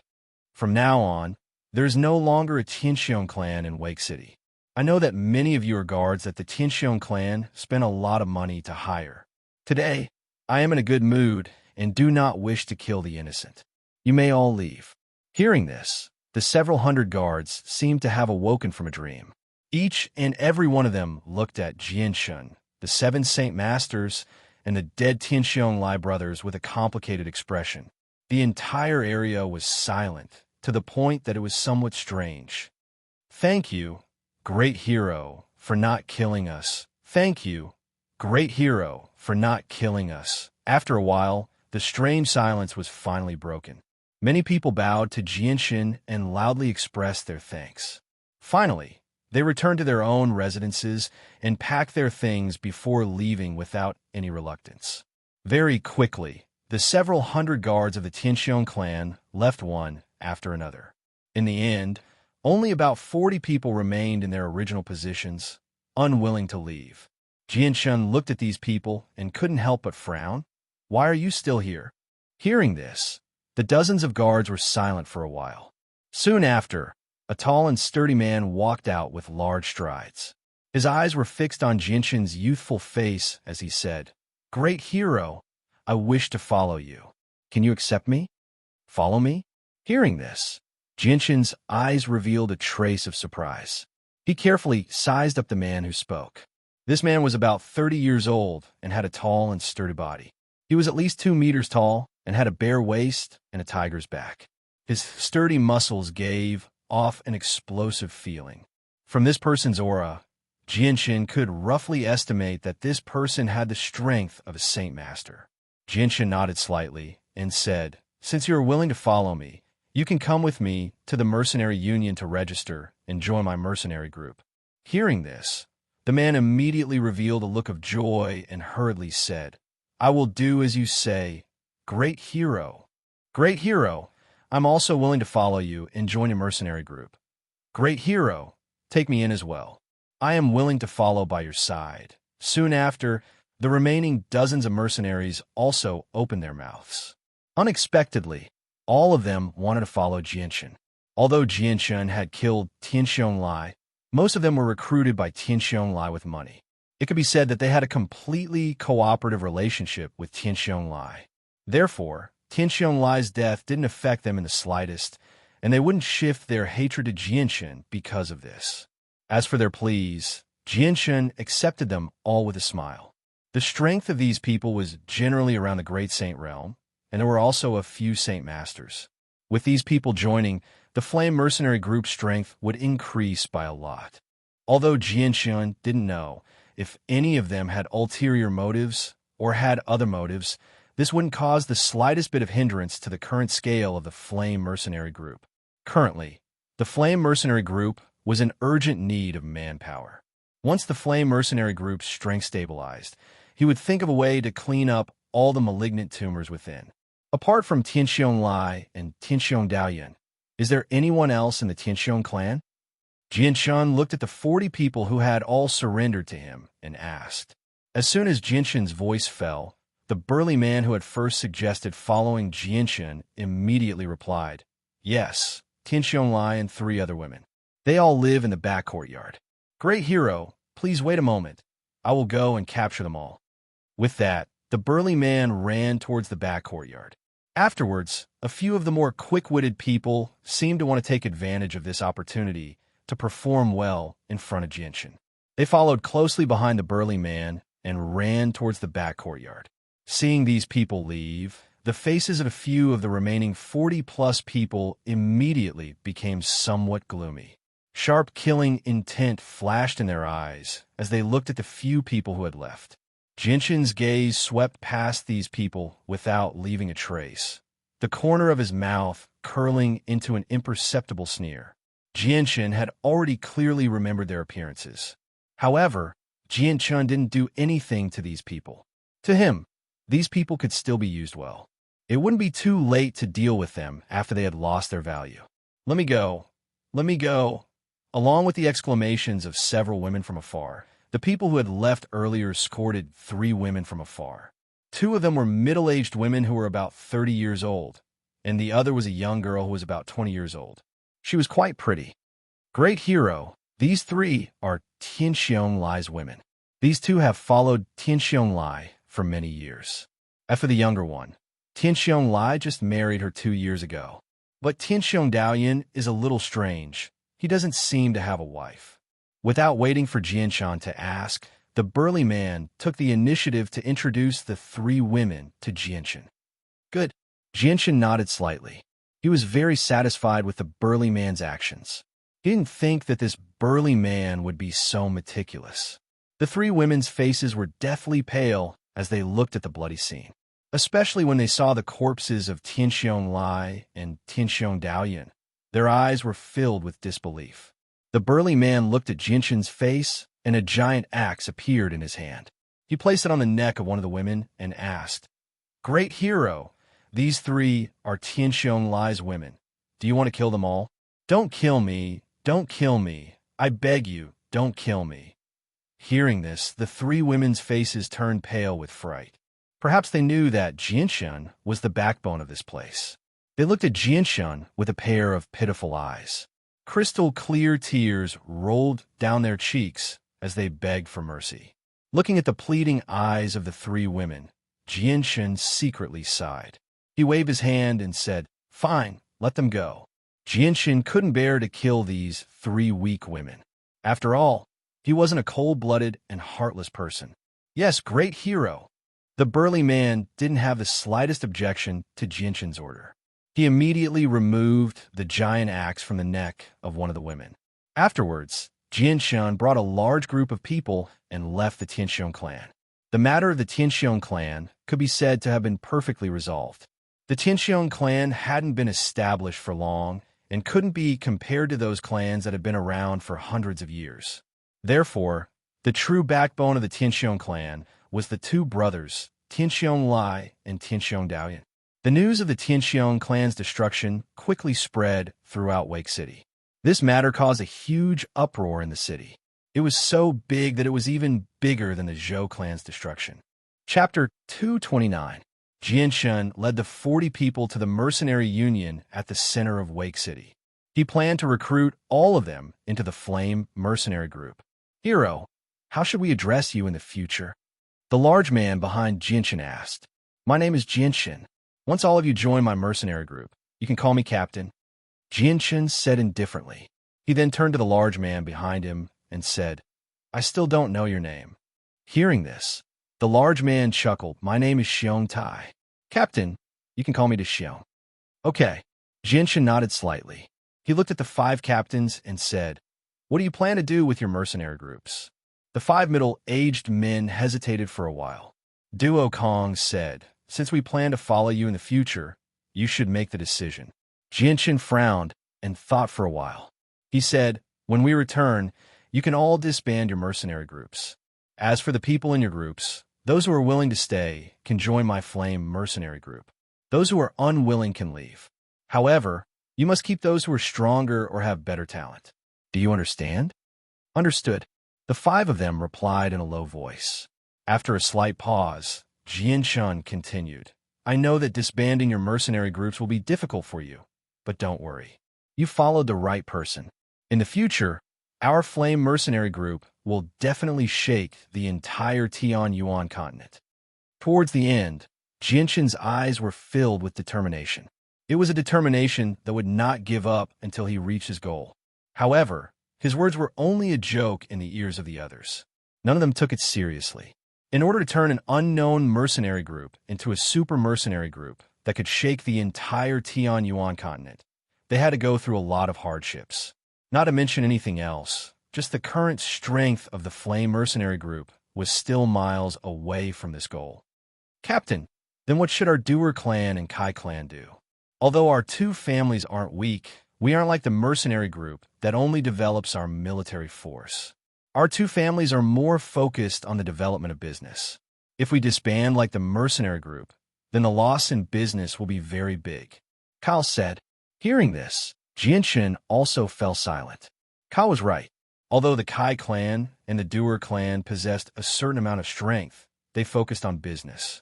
After all these years of development, they had gained a foothold in the market of Wake City.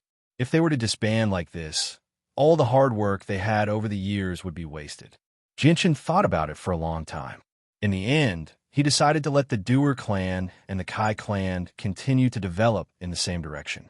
As for the Vaz and Kyle, the two clan heads, they would remain in charge of their own clans. However, from today onwards, Jianshan would be the one controlling the two clans from behind the scenes. The group of people majestically walked through the crowded streets, attracting quite a few onlookers.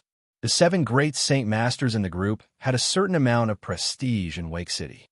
Although they rarely showed themselves, there were still quite a few people who could recognize them. This immediately caused a lot of discussion. On the way to the mercenary union, Jianshan separated from the 5 captains. Afterwards, he brought the 40 people from the Tianxiong clan and the 2 clan heads to the mercenary union. In the mercenary union, the 43 guards of the Tianxiong clan and the 2 patriarchs with the strength of great Saint Masters officially became members of the Flame Mercenaries after completing the relevant procedures. Of the 43 people, 16 were actually Saint Masters. The remaining 27 were all great saints. With the addition of these people and the 7 great Saint Masters, it wouldn't be an exaggeration to say that the Raging Flame Mercenary Group had jumped from a small, unknown mercenary group to the largest power in Wake City in the blink of an eye. Although the Raging Flame Mercenary Group's strength had greatly increased, their rank was still at C rank. If they wanted to increase their rank, the only way was to do as much as they could. After the procedures were completed, Jianshan led the group out of the mercenary union. At that moment, a voice suddenly entered Jianshan's ears. "Little brother Jianshan, I've finally found you."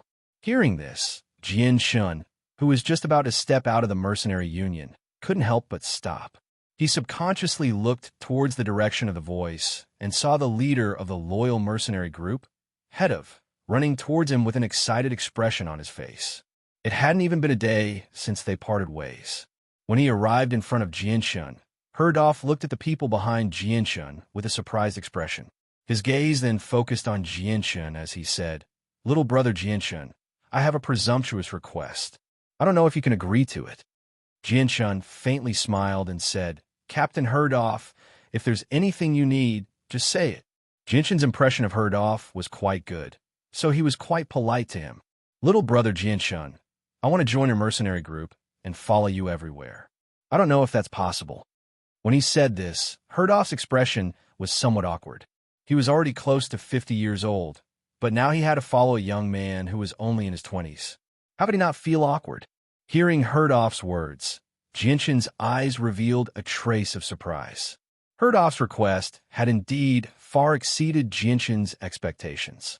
Although he was very surprised, Jianshan quickly calmed down and smiled. "Haha, since Captain Herdolf is willing to follow me around the Tianyuan continent, this is Jianshan's honor. However, Captain Herdolf, if you do this, what will happen to the Righteous Spirit Mercenary Group?" The matter of the Righteous Spirit Mercenary Group was already taken care of when we parted yesterday. I have already passed the position of captain to a capable brother. I am no longer a member of the Righteous Spirit Mercenary Group. Saying this, Herdolf pointed at the 5 people behind him and said, "I believe little brother Jianshan has seen these 5 brothers before. They're all my brothers. This time, they left the Righteous Spirit Mercenary Group with me and planned to follow little brother Jianshan." Herdolf's vision was very far. Perhaps it was because of Jianshan's ability to easily kill the war behemoth, as well as Jianshan's strength at such a young age, that he could see how extraordinary Jianshan was. Therefore, he decisively made the decision to abandon the Righteous Spirit Mercenary Group that he had spent over 10 years to establish and join Jianshan. Jianshan looked at the 5 people behind Herdolf. These 5 people were no strangers to him. They were the other 5 Saint Masters of the Righteous Spirit Mercenary Group. Jianshan obviously wouldn't refuse their offer to join. He immediately went through the necessary procedures with Herdolf and the others, and the Flame Mercenary Group gained another 6 Saint Masters. Chapter 230. It was impossible for Jianshun to refuse an invitation from the city lord of Wake City. Moreover, he had an important matter that he needed the city lord's help with. Commander Duo Li, I'll go after I've dealt with the matters here. Jianshun clasped his hands. Jianshun still had not settled down the new members of the Flame Mercenaries. If he left them here without a care, it was inevitable that some of them would become dissatisfied with him. This was something that Jianshun did not wish to see happen. All right then, since I've passed on the message, I'll be taking my leave first. Commander Duo Li stared deeply at Jianshun before glancing at the people behind him. He did not say anything else and directly left the mercenary union. As soon as Dali left, Jianshun left the mercenary union with the new members of the Flame Mercenaries in a grandiose fashion. There were usually many people gathered in the mercenary union. It was very common for 20 to 30 people to enter and leave the mercenary union at the same time. As a result, Jianshun's group did not attract too much attention as they blended in with the crowd. "Kyle!" Jianshun suddenly called out as he walked. "Yes, Captain. What orders do you have for me?" Kyle, who seemed to be in his 60s, hurriedly replied. Having witnessed Jianshun's strength, he did not underestimate him because of Jianshun's age. In the past few decades, Kyle had gone from being a small mercenary to his current status. He had experienced many things and seen many things, so he understood extremely well that having a powerful backer on the Tianyuan continent would be much better than having to develop by himself. At the same time, if his backer was powerful enough, he would be able to walk with much more confidence in the future. Even people stronger than him would not dare to offend him. Although Jianshun was only in his 20s, Kyle was certain that Jianshun had a powerful background just from the fact that he possessed such strength at such a young age. Even if he did not have any background, just his talent and cultivation was enough for Kyle to follow him. Clearly, Vaz, who was also the patriarch of the clan, thought the same as Kyle. As a result, the two of them were the first to agree to follow Jianshun. They had already predicted that if Jianshun could continue on his path, he would definitely be able to stand at the peak of the Tianyuan continent in the future. This was the perfect opportunity for them to climb to the peak of the future. If they waited until Jianshun's name shook the continent, and he stood at the peak of the continent, it would be impossible for them to climb up to this uncle even if they wanted to. Bring everyone to stay in your clan for now. You'll have to go to the city lord's estate immediately. There's no time to arrange another residence, Jianshun said indifferently. Yes, Captain. Kyle immediately replied respectfully. Vaz, you should return to your clan as well. In the future, the two of you will do business in Wake City and work together to take control of all the businesses in Wake City. Don't worry, Captain. If our Kai clan and Daer clan work together, even the Tianxiong clan would have to be wary of us. Now that the Zhou clan and Tianxiong clan have been destroyed, there will be no one to manage their businesses. We can take advantage of this opportunity to fight for them and use them as a foundation to slowly take control of the entire Wake City market. However, during this period of time, I'm afraid that we will need some military support. After all, there's still some powers in Wake City that cannot be underestimated. If they work together, just our Kai clan and Daer clan will not be their match. Jianshun nodded in agreement. After a moment of silence, he said, Let's not rush this matter for now. Right now, Wake City is about to be attacked by the magical beast wave. Let's wait until the magical beast wave is over before we talk about it. After arranging the temporary accommodations for the members of the Flame Mercenary Group, Jianshun went straight to the city lord's mansion. When Jianshun arrived at the gate of the city lord's mansion, a guard stopped Jianshun and politely asked, Excuse me, are you Mr. Jianshun? Yes, it's me. Jianshun glanced at the guard. Mr. Jianshun, please wait for a moment. I will go and report. After confirming Jianshun's identity, the guard immediately ran inside. Seeing the guard disappear into the gate, Jianshun didn't show the slightest trace of impatience. He quietly stood at the gate and patiently waited. Not long after, Jianshun saw the city lord, dressed in casual clothes, stride out of the gate. Little brother Jinshin, why are you standing outside? AI, it's my fault for not being a good host. Please come in. City Lord Yin Li had a smile on his face as he greeted Jinshin from afar. His face was full of enthusiasm. Jinshin faintly smiled. After exchanging a few pleasantries with City Lord Yin Li, he was invited in. In a quiet meeting room, Jinshin and City Lord Yin Li sat across from each other. As soon as they sat down, Jinshin opened his mouth and asked, "May I ask why City Lord has called me here?" AI. Hearing this, City Lord Yin Li let out a long sigh. The smile on his face disappeared and was replaced by a heavy expression. Little brother Jinshin, after what you've done, our Wake City's strength has decreased by quite a bit. The pressure from the magical beast wave is only increasing. City Lord Yin Li's face was filled with unspeakable bitterness. His face was filled with worry.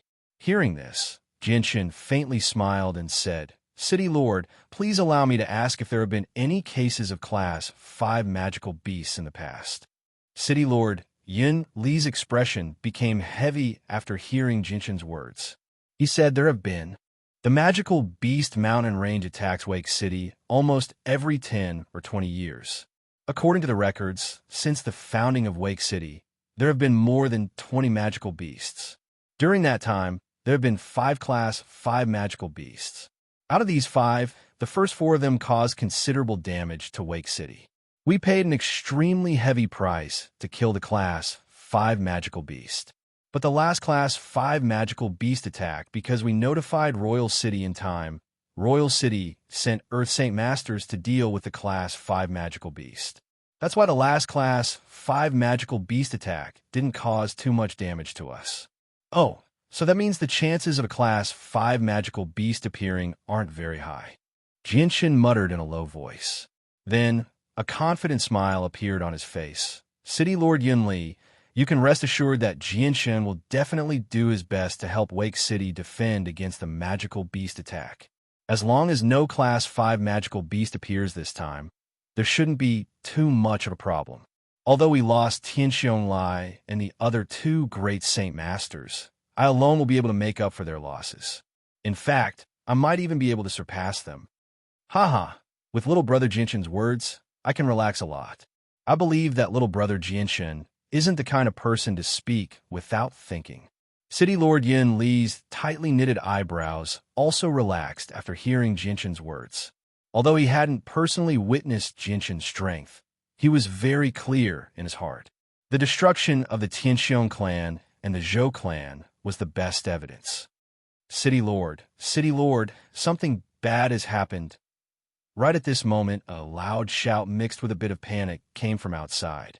Then, this tightly shut meeting room was rudely pushed open without any notice. A soldier covered in blood rushed in from outside with an anxious face.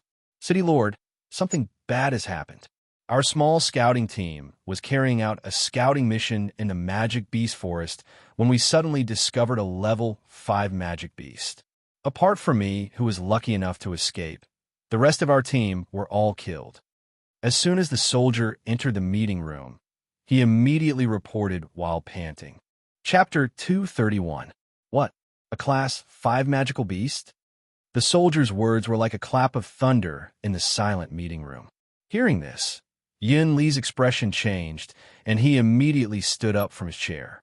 Taking a big stride forward, he grabbed the soldier's collar and said with disbelief and shock, "What did you say? You found a Class 5 magical beast?" Yin Li's words were almost a roar. Yes, Mayor. We found a Class 5 magical beast in the outskirts of the magical beast mountain range. The soldier's voice trembled as he spoke, his face pale. Jinshin's expression also became serious when he heard the words Class 5 magical beast. A Class 5 magical beast strength was comparable to an Earth Saint Master. Furthermore, due to the innate advantage of magical beasts, if a human didn't have a powerful battle technique, they would definitely not be a match for a magical beast. Furthermore, a Class 5 magical beast in a remote area like Wake City, where Earth Saint Masters rarely set foot, was an invincible existence. The difference between Class 5 and Class 4 was like the difference between Great Saint Masters and Earth Saint Masters. It was a divide in strength. The difference between the two was like the difference between heaven and earth. It was simply incomparable. The difference between a great Saint Master and an Earth Saint Master was like a primary Saint Master who had just condensed a Saint weapon fighting against an existence at the peak of great Saint Master. It was basically undefeatable, and even killing him would be extremely difficult. Although Jianshan had killed 2 Class 5 magical beasts in the Magical Beast Mountain Range, both of them had been injured to the point that they didn't even have the strength to stand up. They only had the strength to launch a single attack. Even so, Jinshan's life had been hanging by a thread. In the end, he had paid a heavy price to kill them. Jinshan didn't doubt that if a Class 5 magical beast was in its peak condition, it would definitely be stronger than the Earth Saint Master who had tried to kill him in Fengyang City. However, the appearance of a Class 5 magical beast only increased the pressure on him. This was because he now had the help of the Azure Sword Spirits, so his attack power was much stronger than before. He was confident that he could use his advantage to kill a Class 5 magical beast at its peak condition, as long as he didn't encounter a monster like the silver-striped golden snake. Oh no, things are getting serious. This time, a magical beast of the 5th rank has appeared. City Lord Yin Li's expression became incomparably solemn as his brows furrowed. After thinking for a moment, he muttered, "This won't do. With the strength of our Wake City, there is no way we can withstand the attack of a Class 5 magical beast. I have to immediately ask for reinforcements from Royal City. Only then can we minimize the casualties of our Wake City." Thinking of this, Yinli did not hesitate and immediately walked out. He did not even have time to greet Jianshan. A Class 5 magical beast was a powerful existence that could decide the fate of Wake City. He couldn't afford to let his guard down. Therefore, he had to ask for help from the Royal City as soon as possible. He had to ask the higher-ups to send experts to deal with the Class 5 magical beast. City Lord Yinli walked into the study room with a serious look on his face. He took a pen and began to write on a piece of paper. Finally, he stamped the paper and rolled it into a small cylinder. He then carefully tied it with a string. Men immediately used the fastest messenger bird to deliver this secret letter to the City Lord's mansion in King City. "Yes, City Lord." Immediately, a soldier ran in from outside and carefully took the letter from City Lord Yin Li's hand before retreating. "Pass down my orders." This time, the appearance of a Class 5 magical beast must be kept a secret. At this time, we cannot afford to lose control. Also, immediately call for the Mercenary Union branch in Wake City. At the same time, pay close attention to any movements in the Magical Beast Mountain Range. City Lord Yin Li immediately gave an order to the soldiers outside the study, and the soldiers who were waiting outside the study immediately retreated after receiving the order. The news of the appearance of a Class 5 magical beast was too big of a shock for City Lord Yin Li. However, he did not intend to announce such a big matter. He thought that once the news spread, the fearsome name of a Class 5 magical beast would deter many people. At that time, there would definitely be many people who were afraid of death who would choose to leave Wake City. As a result, the city's defensive strength would plummet. In the end, the entire city would be overwhelmed by the magical beasts. Right now, City Lord Yin Li's only hope was that the City Lord would be able to send experts to deal with the Class 5 magical beast. Otherwise, even if Wake City was able to successfully repel the magical beast wave, the casualties would definitely be disastrous. Jianshan left the City Lord's mansion alone. Although the appearance of a Class 5 magical beast put a lot of pressure on him, it didn't affect him much. Instead, it made him secretly look forward to the battle. His sword Qi was able to cut through the war behemoth's defenses like tofu. This war behemoth that was said to be extremely difficult to kill, even for an Earth Saint Master, was unable to resist the sword Qi at all. From this, it could be seen how powerful the sword Qi was. He wondered just how effective it would be on a Class 5 magical beast. Jianshan followed the path in his memory and quickly found the Kai clan. Right now, the several dozen people who had just joined the Flame Mercenaries were all temporarily living in the Kai clan. They had been arranged to live in a separate courtyard by Kyle. The Kai clan was a small clan that had only been established for around 30 years.